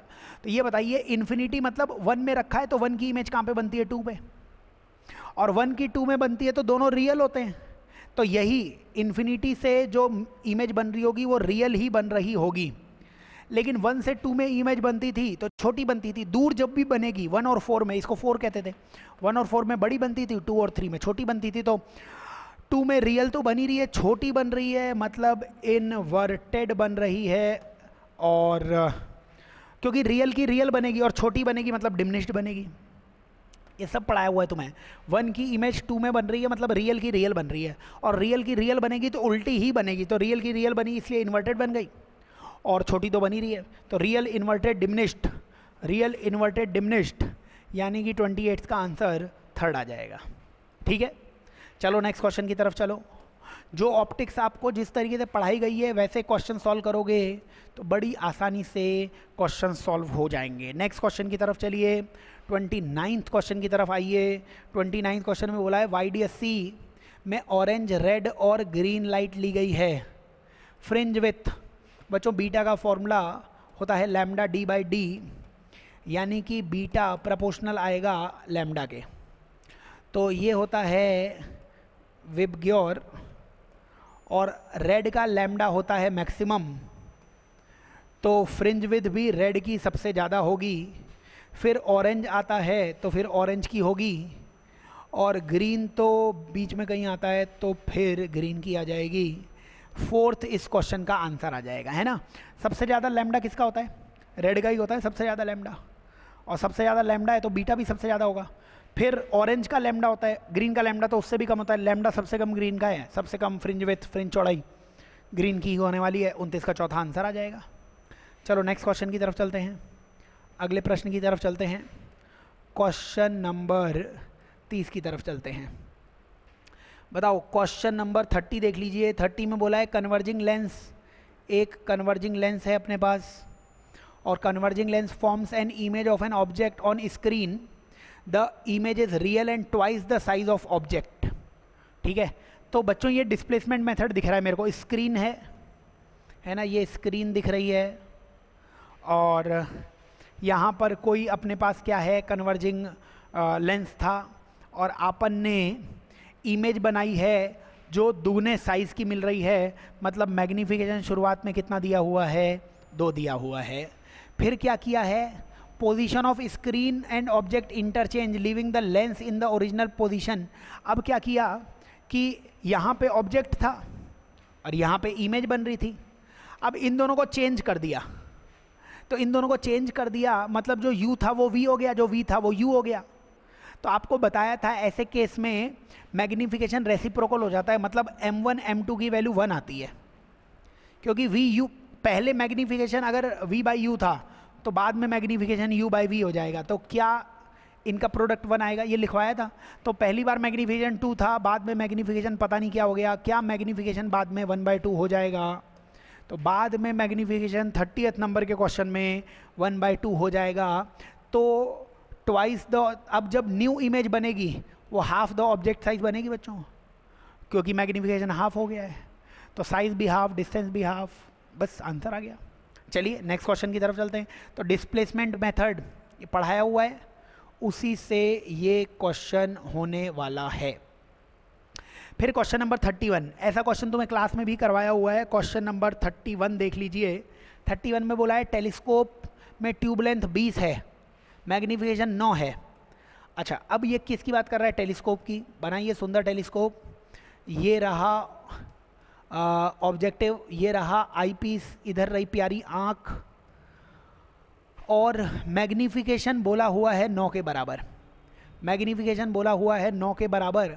F0 और Fe कितना होना चाहिए? तो मैंने आपको बताया था F0 और Fe, यहाँ पे लाइट आएगी और वो लाइट कुछ नहीं बोला गया है, कुछ भी नहीं बोला गया है, तो रिलैक्स्ड कंडीशन मानेंगे अपन।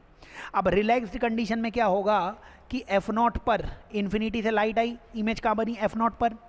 और ये जो ऑब्जेक्ट है इसको अगर मैं Fe पर मान लूँ, इसके फोकस पे मान लूँ, तो ये इमेज किधर बना देगा? इन्फिनिटी पर, और आंखें इन्फिनिटी पर देखेंगी, उसे ही रिलैक्स कंडीशन कहते थे। ठीक है, तो बताइए ट्यूब लेंथ की वैल्यू F0 प्लस Fe की वैल्यू तुम्हें दे रखी है 20। F0 प्लस Fe की वैल्यू तुम्हें दे रखी है 20। तो F0 और Fe में सारे एडिशंस 20, अच्छा सभी 20 दे दिए इसने तो। लेकिन मैग्नीफिकेशन होता था बच्चों F0 बाय Fe। मैग्नीफिकेशन होता था F0, ये वाली लेंथ अपॉन ये वाली लेंथ, F0 अपॉन Fe होता था। तो F0 अपॉन Fe वो 9 होना चाहिए। बताओ 18 और 2 को डिवाइड करोगे 9 मिल रहा है, यही आंसर है। क्योंकि 11/9 वो भी 9 नहीं होगा, इनमें से कोई भी 9 नहीं होगा। तो 31 का आंसर देखोगे आप तो 1 आ जाएगा, और क्या है, डायरेक्टली बताया हुआ है आपको सब। नेक्स्ट क्वेश्चन में चलो, अगले प्रश्न में चलो।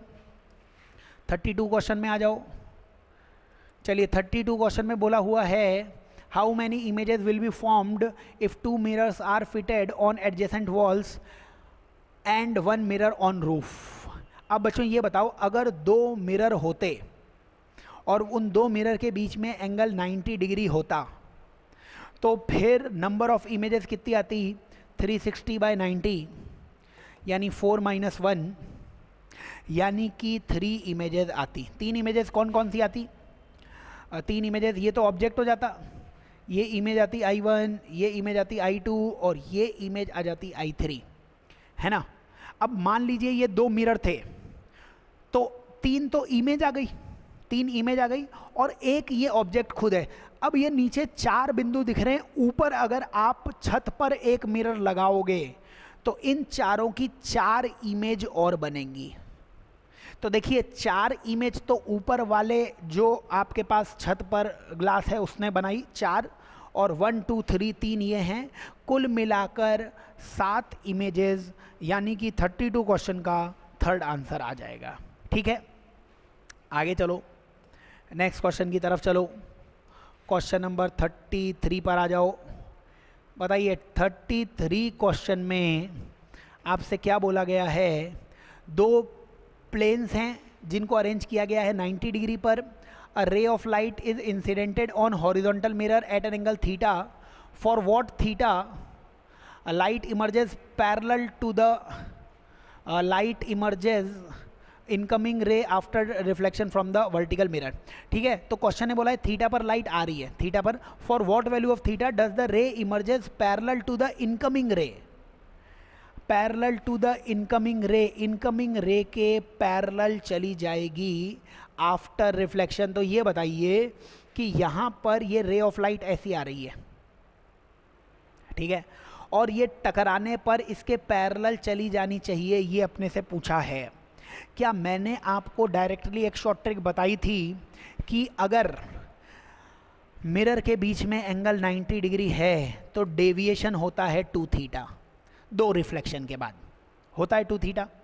बताइए मेरे को, तो इसके डेविएशन का आंसर, मतलब इसके टोटल डेविएशन का आंसर कितना आ गया? 180 डिग्री। बचाओ, एक लाइन ऐसे आ रही है और दूसरी लाइन ऐसे जा रही है, क्या कितनी घूमी ये लाइन? 180 डिग्री नहीं घूमी हुई दिख रही है? क्वेश्चन ने बोला है जो लाइन जैसे आएगी वैसे ही चली जाती है, तो कितना घूम रही है ये लाइट? ये लाइट पहले यहाँ से घूमी होगी 90 और फिर घूमी होगी 90, तो टोटल डेविएशन कितना आ रहा है? 180 डिग्री। और दिया भी कितना है? 180 डिग्री। अब थीटा कुछ भी हो जाए, डेविएशन 180 डिग्री ही आएगा, यानी 33 का आंसर 4th ही होगा, यही हमारा आंसर आ जाएगा। समझ रहे हैं आप लोग? तो याद करना है, 2 रिफ्लेक्शंस के बाद नेट डेविएशन 2 थीटा होता है। 2 से ज़्यादा हो जाएंगे तो ये वर्क नहीं करेगा, तो नेट डेविएशन 180 होगा, तो जो सीधी लाइट आएगी वो एंटी पैरेलल जाएगी, वो तो हमेशा ही ट्रू है, थीटा कुछ भी हो जाए, इसलिए ऑल वैल्यू 33 का आंसर 4th आ जाएगा। आओ नेक्स्ट क्वेश्चन की तरफ चलते हैं, अगले प्रश्न की तरफ चलते हैं। क्वेश्चन नंबर 34th में बोला है क्राउन ग्लास प्रिज्म दिया हुआ है और हैविंग रिफ्रैक्टिव इंडेक्स, तो म्यू रेड का दिया है 1.52 और म्यू वॉयलेट का दिया है 1.54 respective, has a prism angle 10 degree और the crown glass prism of refractive index for red, तो रेड और इसके लिए दे रखा है, ठीक है, और has a prism angle, A की वैल्यू दे रखी है बच्चों 10 डिग्री के बराबर, ठीक है। तो mean deviation produced by the prism, prism ने मीन डेविएशन कितना प्रोड्यूस किया होगा वो हमें निकालना है। तो मीन डेविएशन का फॉर्मूला होता था mu yellow -1 into R, mu yellow -1 into R, है ना। और वॉयलेट और रेड का दिया हुआ है तो येलो का म्यू निकाल लो आप, वो कितना होगा? म्यू येलो कितना हो जाएगा? Mu V plus mu R by 2, तो इन दोनों को जोड़ के आधा करोगे तो वो इनके बीच की वैल्यू 1.53 आ जाएगी, और क्या आएगी? इनको जोड़ोगे तो कितना हो जाएगा? ये आ जाएगा 3.06, जोड़ने पे कितना हो जाएगा? ये 6, 3.06 का आधा करोगे तो 1.53 आ जाएगा। तो येलो का म्यू निकाल लेना 1.53 -1 और इंटू ए होता था, ए है ना, जो प्रिज्म एंगल होता था ए की वैल्यू कितनी दे रखी है? 10। बताओ ये कितना आ जाएगा? 0.53 इंटू 10 यानी 5.3 डिग्री, यानी 34th का आंसर 3rd आने वाला है, ठीक है। तो पता होना चाहिए कि मीन डेविएशन मतलब येलो का डेविएशन, और येलो का रिफ्रैक्टिव इंडेक्स देगा नहीं, वॉयलेट और रेड से येलो निकालना पड़ेगा। चलो नेक्स्ट क्वेश्चन की तरफ चलो। क्वेश्चन नंबर 35 पे आ जाओ। बताइए 35 नंबर का क्वेश्चन, स्टैंडर्ड क्वेश्चन दिख रहा है मेरे को। बताइए YDSC में अपन ने म्यू रख रखा है 1.2, टी की वैल्यू दे रखी है 2.5 लैम्डा। अच्छा सेंट्रल मैक्सिमा इज आई, शुरुआत में सेंट्रल मैक्सिमा, अच्छा मैक्सिमा की इंटेंसिटी 4i होती है, लेकिन यहाँ पे इसने इंटेंसिटी कितनी मान रखी है, आई मान रखी है। अब बताइए नई इंटेंसिटी कितनी हो जाएगी। तो यहाँ पे जब आपने म्यू ले आया तो डेल्टा एक्स की वैल्यू हो जाती है बच्चों mu minus 1 into T. Mu की वैल्यू है 1.2 माइनस 1 और टी की वैल्यू आ जाएगी 2.5 लैम्डा, 2.5 लैम्डा है ना। तो ये कितना हो जाएगा 1.2 माइनस 1 यानी 0.2 इंटू 2.5 इंटू लैम्डा। ठीक है, तो यहाँ से ये कितना दिखेगा 0.2 इंटू 5/2 लैम्डा, यानी ये लैम्डा बाई 2 आ जाएगा बच्चों। 5 इंटू 0.2 1 हो जाएगा। तो लैम्डा बाई 2 अगर पाथ डिफरेंस आया है, फेज डिफरेंस कितना आएगा, लैम्डा पे 2 पाई होता था, तो लैम्डा बाई 2 पे कितना हो जाएगा, केवल पाई हो जाएगा। और लैम्डा बाई 2 पे अगर पाई है तो इंटेंसिटी का फॉर्मूला होता था 4i cos स्क्वायर 5/2। बच्चों ये 4i जो होता था ये सेंट्रल की इंटेंसिटी होती थी जो i दे रखी है, तो 4i की जगह i लिख लेना और cos स्क्वायर π/2। तो बच्चों यहाँ पे अगर आप देखोगे तो ये cos स्क्वायर π/2 आ जाएगा। cos π/2 की वैल्यू 0 होती थी, इसलिए इंटेंसिटी 0 मिलेगी और 35th का आंसर आ जाएगा फर्स्ट, इसकी इंटेंसिटी आ जाएगी 0। ठीक है, चलिए नेक्स्ट क्वेश्चन की तरफ चलते हैं अपन। तो सेक्शन ए बच्चों कंप्लीट हो चुका है और सेक्शन ए कंप्लीट हो चुका है। अब सेक्शन बी की तरफ आते हैं। सेक्शन बी का मतलब 15 में से कोई 10 सवाल करने हैं। और याद रहे बच्चों कि जो पहले 10 सवाल होंगे, अगर आपने 11 सवाल कर दिए तो एनटीए का प्रेस रिलीज आया हुआ है कि केवल जो पहले 10 होंगे उन्हीं से आपके मार्क्स जोड़े जाएंगे, है ना। तो केवल 10 ही सवाल करें, 11 सवाल करोगे तो जो पहले 10 होंगे उन्हीं से मार्क्स काउंट हो जाएंगे। चलिए इसी में नेक्स्ट क्वेश्चन की तरफ चलते हैं अपन। तो 36 क्वेश्चन में बोला हुआ object is place such that concave mirror having focal length 8 centimetre forms real image of double size. बच्चों मैग्नीफिकेशन 2 दिया हुआ है, मैग्नीफिकेशन का फॉर्मूला f/x बताया हुआ है तुम्हें। तो मैग्नीफिकेशन f की वैल्यू 8/x आ गई, x की वैल्यू 4 आ जाएगी बच्चों। x क्या होता था, फोकस से डिस्टेंस। फोकस से डिस्टेंस का मतलब क्या हो जाएगा कि ये कॉन्केव मिरर है, इसकी f की वैल्यू 8 है और इसमें r की वैल्यू यहाँ पे 16 आ जाएगी। तो f में 4 ऐड करोगे तो ऑब्जेक्ट कहाँ पे रखा गया होगा, 12 पे। ऑब्जेक्ट कहाँ पे रखा गया होगा, 12 पे। 8 + 4 कितना हो जाएगा, 12 हो जाएगा। तो ये ऑब्जेक्ट की डिस्टेंस आ गई। इमेज की डिस्टेंस कहाँ आएगी, डबल कर दो इसका, 24 पे आएगी। 24 पे इधर ही क्यों बनाया सर, उधर क्यों नहीं बनाया, क्योंकि याद करवाया है 1 की इमेज 2 में बनती है, 2 की 1 में बनेगी। ठीक है, तो ये 24 हो गया, ये 12 हो गया। बताओ 24 और 12, तो इसके बीच में डिफरेंस भी कितना आया, 12। तो ऑब्जेक्ट और इमेज के बीच की डिस्टेंस पूछी हुई है 12 सेंटीमीटर, इसका आंसर आ जाएगा 36 का, ये फर्स्ट आंसर आ जाएगा। चलो नेक्स्ट क्वेश्चन की तरफ चलते हैं, अगले प्रश्न की तरफ चलते हैं। क्वेश्चन नंबर 37 में बोला है layer of oil is 6 centimetre thick. तो 6 सेंटीमीटर थिक ऑयल की लेयर है ना। इसके ऊपर थिक इज फ्लोटिंग ऑन, अच्छा ये फ्लोट कर रही है, मतलब इसके ऊपर नहीं, इसके नीचे 10 सेंटीमीटर है। Refractive index of coloured water जो 10 सेंटीमीटर है, ये 5/3 है, इसका रिफ्रैक्टिव इंडेक्स म्यू है। और अपेरेंट डेप्थ दिख रही है हमें 72/7। तो अपेरेंट डेप्थ का फॉर्मूला होता था d/μ1। तो बताइए पहले d था 6/μ, दूसरा था 10/5/3, बस यही आंसर आ जाएगा। सॉल्व कर लो इसे, 72/7। अब इसमें क्या था, ये रिलेटिव रिफ्रैक्टिव इंडेक्स था, लेकिन आपको बताया था कारण से कि क्यों यहाँ पे केवल उसी का म्यू रह गया है ना। तो वो आपको लेक्चर देखना पड़ेगा। ये 6/μ आ जाएगा, ये 6 आ जाएगा बच्चों, 5 से इसे कैंसिल करोगे 2, ये 6 आ गया। अब 6 दूसरी तरफ आएगा तो 6/μ की वैल्यू आ जाएगी 72/7 - 6। तो ये आ जाएगा, कितना आ जाएगा यहाँ से 6/μ की वैल्यू कितनी आ जाएगी, 6/μ की वैल्यू 72 - 42 यानी 30/7 है ना। 6 से कैंसिल करोगे, 6 5 जा 30, तो म्यू की वैल्यू आ गई 7/5। 7/5 होता है बच्चों 1.4, यानी कि 37 का आंसर आ जाएगा थर्ड। 37 का आंसर थर्ड आ जाएगा, वही अपना आंसर है। ठीक है, चलिए नेक्स्ट क्वेश्चन की तरफ चलते हैं, अगले क्वेश्चन की तरफ चलते हैं। अब आता है क्वेश्चन नंबर 38। क्वेश्चन नंबर 38 में बोला है a double slit arrangement produce interference fringes that are angular width 0.25 apart. अब एंगुलर विथ क्या होती है? एंगुलर विथ वैसे तो हर फ्रिंज की अलग अलग होती है, लेकिन हर फ्रिंज के बीच में, मतलब यहाँ पे सेंट्रल मैक्सिमा बना होगा और यहाँ पे फर्स्ट मैक्सिमा बना होगा, इनके बीच का ये जो एंगल है, इसी को आपको क्या बोलना है? इसी को आपको बोलना है एंगुलर विथ।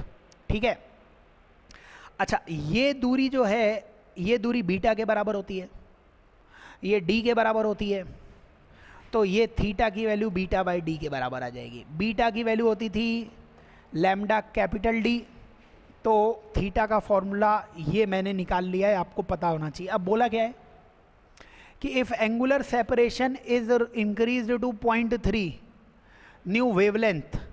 अच्छा, तो थीटा और लैम्डा तो प्रोपोर्शनल होता है बच्चों, यहाँ पे थीटा और लैम्डा की बात कर रहा है। थीटा पहले कितना था 0.25, पहले लैम्डा कितना था 500, बाद में 0.30, और ये बाद में कितना आ जाएगा अपने पास? ये बाद में आ जाएगा अपने पास x, जो तुम्हें निकालना है। ठीक है, तो आप देख लो, ये 0 का तो कुछ मतलब है नहीं, यहाँ पे 0.3 है, तो आप इसको मल्टीप्लाई करते हैं तो ये कितना आ जाता है? x की वैल्यू कितनी आ जाती? 150 है ना, ये पॉइंट से 0 कैंसिल होता, 150 अपॉन 0.25, 150 अपॉन 0.25, पॉइंट हटा के 2 0 आते, 25 150 को 6 बार काटता, 600 नैनोमीटर, 38 का फर्स्ट आंसर आ जाता। ठीक है, चलो नेक्स्ट क्वेश्चन की तरफ चलते हैं, अगले प्रश्न की तरफ चलते हैं। क्वेश्चन नंबर 39 पे आ जाते हैं। 39 में बोला है अनपोलराइज्ड लाइट है incident on a plane glass surface at angle 60 degree with normal refractive index of surface so that refracted rays are perpendicular. बच्चों याद रखना है, यहाँ पे ये पोलराइजेशन एंगल की बात कर रहा है, क्योंकि रिफ्लेक्टेड और रिफ्रैक्टेड रेज अगर 90 डिग्री पे आ जाती हैं तो मतलब ये कौन सा एंगल हो जाता है? Polarisation angle. अच्छा, अगर आपको फॉर्मूला नहीं याद हो तो छोटा सा डेरिवेशन देख लो, ये IP है तो ये भी IP होगा, और ये एंगल होना पड़ेगा बच्चों 90 माइनस IP। क्यों होना पड़ेगा 90 माइनस IP? क्योंकि टोटल एंगल 180 होना पड़ेगा। स्नेल्स लॉ लगाओ, साइन IP, स्नेल्स लॉ, यहाँ पे क्या आएगा? साइन IP बराबर म्यू और sine 90 minus IP, sine 90 minus IP, sine 90 minus IP। अब ये बताओ, ये तो साइन IP तो साइन IP रहेगा, और ये म्यू पी और cos IP, sine 90 minus theta cos theta होता है, तो म्यू पी की वैल्यू आ जाएगी tan IP के बराबर। यानी जो म्यू आपसे पूछा हुआ है वो tan 60 के बराबर आ जाएगा। tan 60 होता था √3 की वैल्यू 1.732। ये डायरेक्टली याद होना चाहिए कि म्यू बराबर tan IP होता है, और साइन थीटा सी याद होना चाहिए 1/μ होता है। तो स्टैंडर्ड फॉर्मूले थे, ब्यूस्टर एंगल याद होना चाहिए।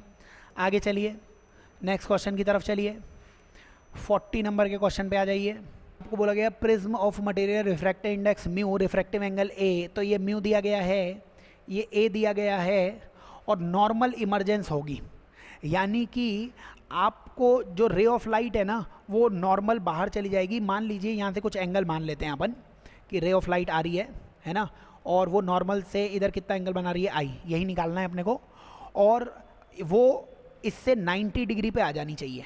ये एंगल कितना हो जाना चाहिए? 90 डिग्री। अब अगर ये एंगल 90 डिग्री हो जाएगा बच्चों, तो इस एंगल को होना पड़ेगा A। क्यों होना पड़ेगा? क्योंकि A की वैल्यू होती थी बच्चों R1 प्लस R2 के बराबर, और R2 की वैल्यू यहाँ 0 हो जाएगी, इधर R2 की वैल्यू कितनी हो जाएगी? 0 हो जाएगी, क्योंकि है ना, अगर ये R2 की वैल्यू 0 हो गई तो आप यहाँ पे स्नेल्स लॉ लगा दो। स्नेल्स लॉ क्या हो जाएगा? साइन I बराबर म्यू साइन A, तो I की वैल्यू कितनी हो जाएगी? साइन इनवर्स म्यू साइन ए, साइन इनवर्स म्यू साइन ए 40 नंबर के क्वेश्चन का आंसर फर्स्ट हो जाएगा। ठीक है, तो सिंपल आपको पता होना चाहिए, ए की वैल्यू R1 प्लस R2 होती है, उससे आंसर आ जाएगा। चलिए नेक्स्ट क्वेश्चन की तरफ चलते हैं। क्वेश्चन नंबर 41 की तरफ आ जाते हैं अपन। आपसे न्यूटन्स फॉर्मूला x1 x2 की वैल्यू पूछी गई है, तो x1 x2 की वैल्यू तो डायरेक्टली कितनी होती थी, एफ स्क्वायर के बराबर ही होती थी, है ना।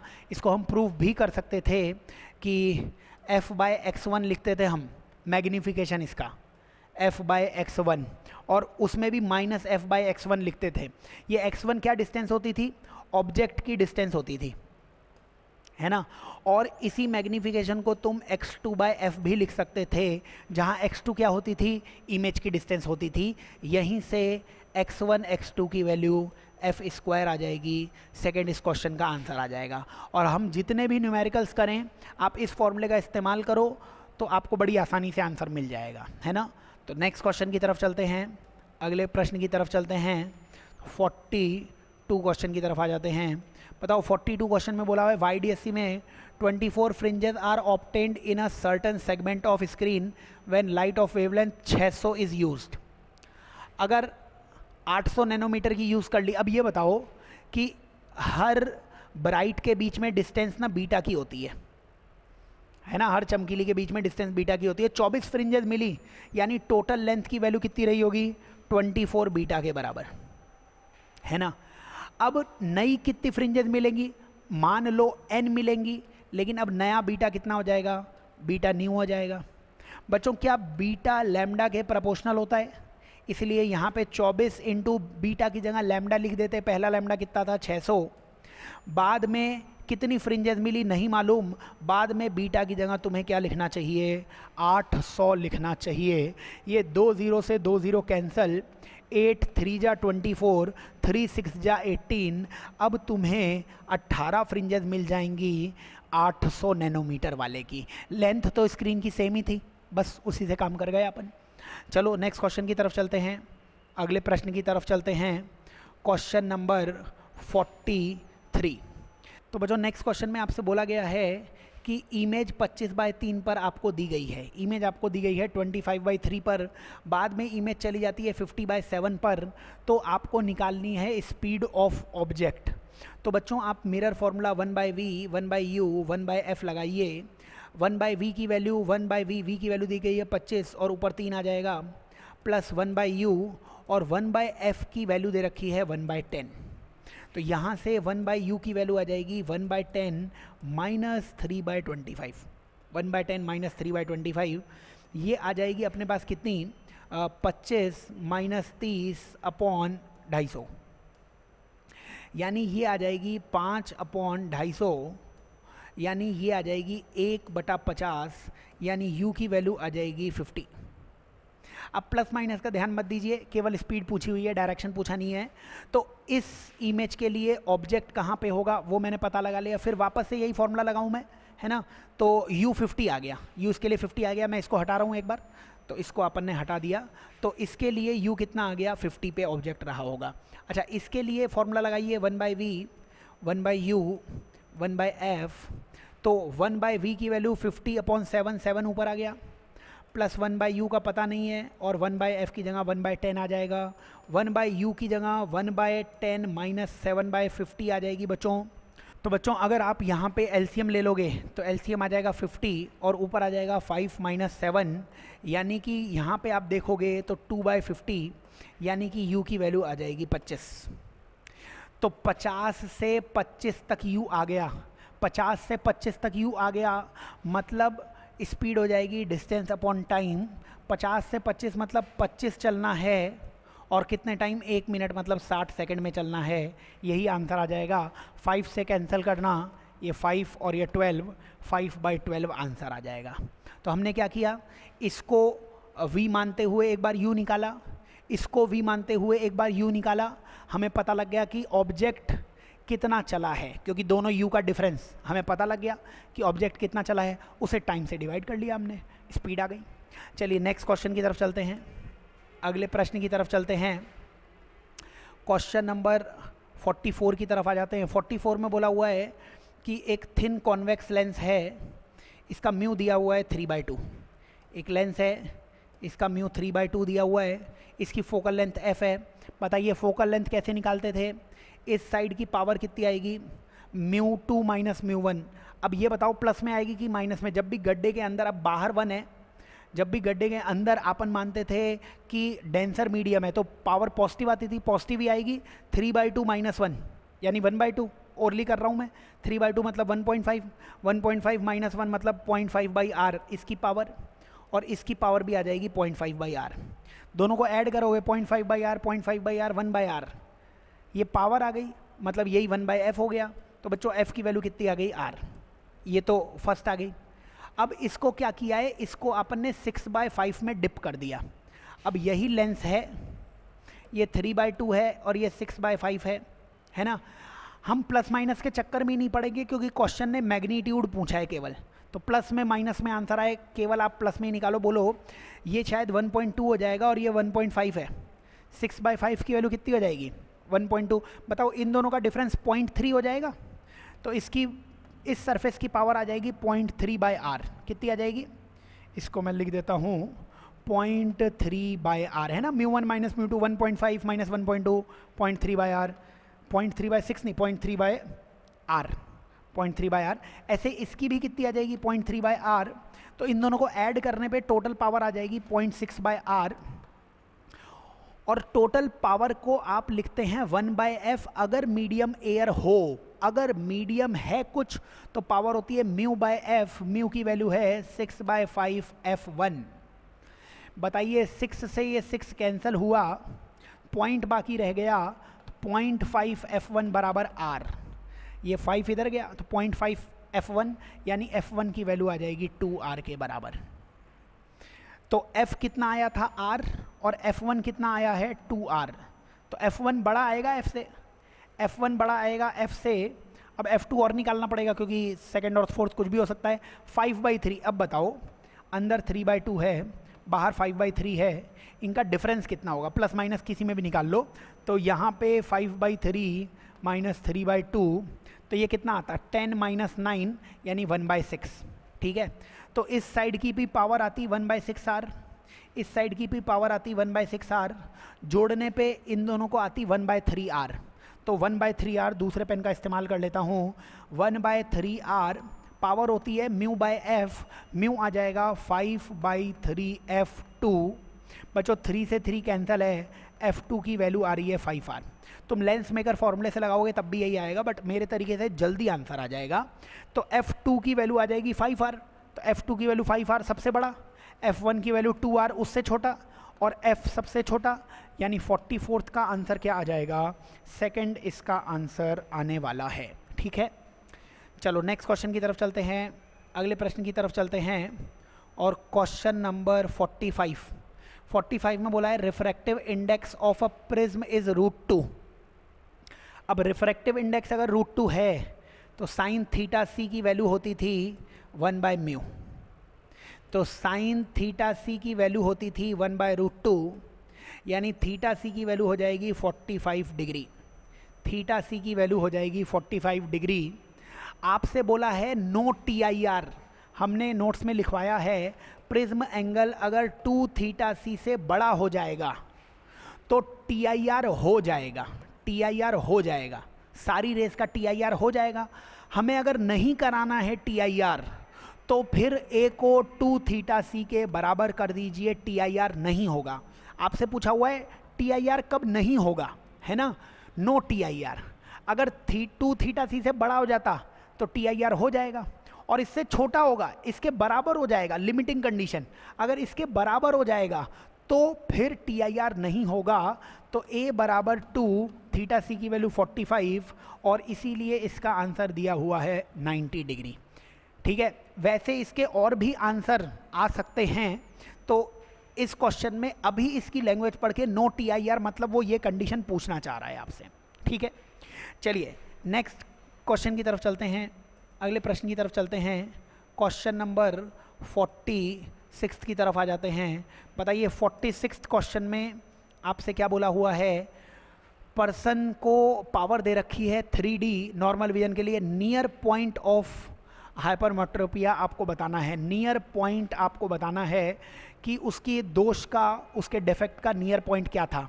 मतलब होगा क्या कि वैसे तो नॉर्मल में नियर पॉइंट कितना होता था, नॉर्मल में नियर पॉइंट कितना होता था, 25 सेंटीमीटर होता था। नॉर्मल का नियर पॉइंट कितना होता था, 25 सेंटीमीटर। बट इसका नियर पॉइंट कुछ और रहा होगा, है ना। तो इसका नियर पॉइंट कुछ और रहा होगा, तो आपको बताना है कि वो नियर पॉइंट कितना रहा होगा। तो अपने को करना ये है कि जो 25 सेंटीमीटर पर ऑब्जेक्ट रखा हो, जो 25 सेंटीमीटर पर ऑब्जेक्ट, मतलब यू अगर 25 सेंटीमीटर पर रखा हो तो भी इसको ऑब्जेक्ट दिख जाएगा, क्योंकि इसकी इमेज इसके नियर पॉइंट पे कहीं ना कहीं बनने वाली है, ठीक है ना। तो v इसके नियर पॉइंट पे आ जाएगा, तो 1/v minus 1/u equals to 1/f। Lens formula 1/v, और आँखों के सामने ही आप ऑब्जेक्ट रख रहे हो तो u माइनस में ही आएगा। बताओ ये कितना आएगा, 1/v। अच्छा ये 25 सेंटीमीटर है, ऊपर 100 कर लेना, ये माइनस माइनस प्लस 4 बराबर 3 आ जाएगा, प्लस 4 बराबर 3। तो यहाँ से 1/v की वैल्यू कितनी आ जाएगी, 1, यानी कि यहाँ से v की वैल्यू भी कितनी आ जाएगी, 1 मीटर के बराबर। 46 का आंसर अगर आप देखोगे तो फर्स्ट इसका आंसर आने वाला है, ठीक है। तो नेक्स्ट क्वेश्चन की तरफ चलते हैं अपन। प्लस माइनस का ध्यान देना नहीं है अपने को, चाहो तो प्लस माइनस का ध्यान दे सकते हो, और ठीक तरीके से सॉल्व करोगे तो यही आएगा। नियर पॉइंट का मतलब है 25 सेंटीमीटर पर, 25 सेंटीमीटर पर नॉर्मल का नियर पॉइंट होता था, लेकिन इसका नियर पॉइंट कहीं शिफ्ट हो गया है इस आदमी का, है ना। इसको कितने लेंस की ज़रूरत पड़ रही है, 3 डायोप्टर के लेंस की इसको ज़रूरत पड़ रही है। अगर 3 डायोप्टर के लेंस की इसको ज़रूरत पड़ रही है तो अपन ने मान लिया कि इसका नियर पॉइंट कहीं भी है, इसे वहीं पर अगर ऑब्जेक्ट रखते हैं अपन तो वो इमेज बनाता जाता है ना, और फिर इसको दिखाई देना चालू कर जाता है। तो 25 पर रखा गया ऑब्जेक्ट इसे दिखाई नहीं पड़ता है, लेकिन वो दिखाई पड़ने लग जाएगा जब इस 25 वाले की इमेज कहाँ पे आने लग जाएगी, v पर आने लग जाएगी तब, ठीक है। तो इसका आंसर ये फर्स्ट आ जाएगा। आओ नेक्स्ट क्वेश्चन की तरफ चलते हैं। क्वेश्चन नंबर 47 की तरफ आ जाते हैं। 47 क्वेश्चन में बोला हुआ है रिजॉल्विंग पावर। बच्चों रिजॉल्विंग पावर जो होती है वो लैम्डा के इन्वर्सली प्रोपोर्शनल होती है, क्योंकि रिजॉल्विंग पावर वो लिमिट ऑफ रेजोल्यूशन के इन्वर्सली प्रोपोर्शनल होती है, और थीटा में खुद लैम्डा आता है। तो रिजॉल्विंग पावर का रेशियो चाहिए तो लैम्डा का रेशियो का उल्टा हो जाएगा, यानी कि वो आ जाएगा, उल्टा करोगे तो 4000/3000 यानी 4/3, यानी 47 का आंसर अपने पास फर्स्ट आ जाना चाहिए, ठीक है। चलिए नेक्स्ट क्वेश्चन की तरफ चलते हैं, अगले क्वेश्चन की तरफ चलते हैं। क्वेश्चन नंबर 48 की तरफ आते हैं। बच्चों 48 में तो तुम्हें डायरेक्टली फॉर्मूला लिखवाया हुआ था। अगर अंदर का रिफ्रैक्टिव इंडेक्स μ3 होता है, इधर का μ1 और बाहर का भी μ2 होता है, तो साइन थीटा का फॉर्मूला होता था √μ3² माइनस μ2² अपॉन μ1²। अभी ये μ2 और μ1 1 और 1 दिया हुआ है, तो साइन थीटा का आंसर आ जाएगा हमारे पास रूट के अंदर μ3 का स्क्वायर। अब 2/√3 का स्क्वायर कितना हो जाएगा, 4/3 माइनस 1, नीचे भी 1, 4/3 माइनस 1, यानी साइन थीटा की वैल्यू आ जाएगी रूट के अंदर 1/3, यानी साइन थीटा की वैल्यू आ जाएगी 1/√3। डेरिवेशन भी कर सकते हो, बट डायरेक्टली फॉर्मूला याद कर लो तो बहुत ही अच्छी बात है, ठीक है। चलिए नेक्स्ट क्वेश्चन की तरफ चलते हैं। क्वेश्चन नंबर 49 की तरफ चलते हैं।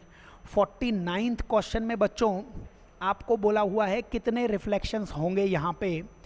बच्चों ये 30 डिग्री का एंगल अगर आपको दिया हुआ है तो मान लेता हूँ मैं यहाँ 30 डिग्री पे लाइट आई और इधर और चली गई लाइट, तो बताइए ये एक छोटा जो ट्रायंगल बन रहा है ये एंगल आ जाएगा 30 डिग्री का।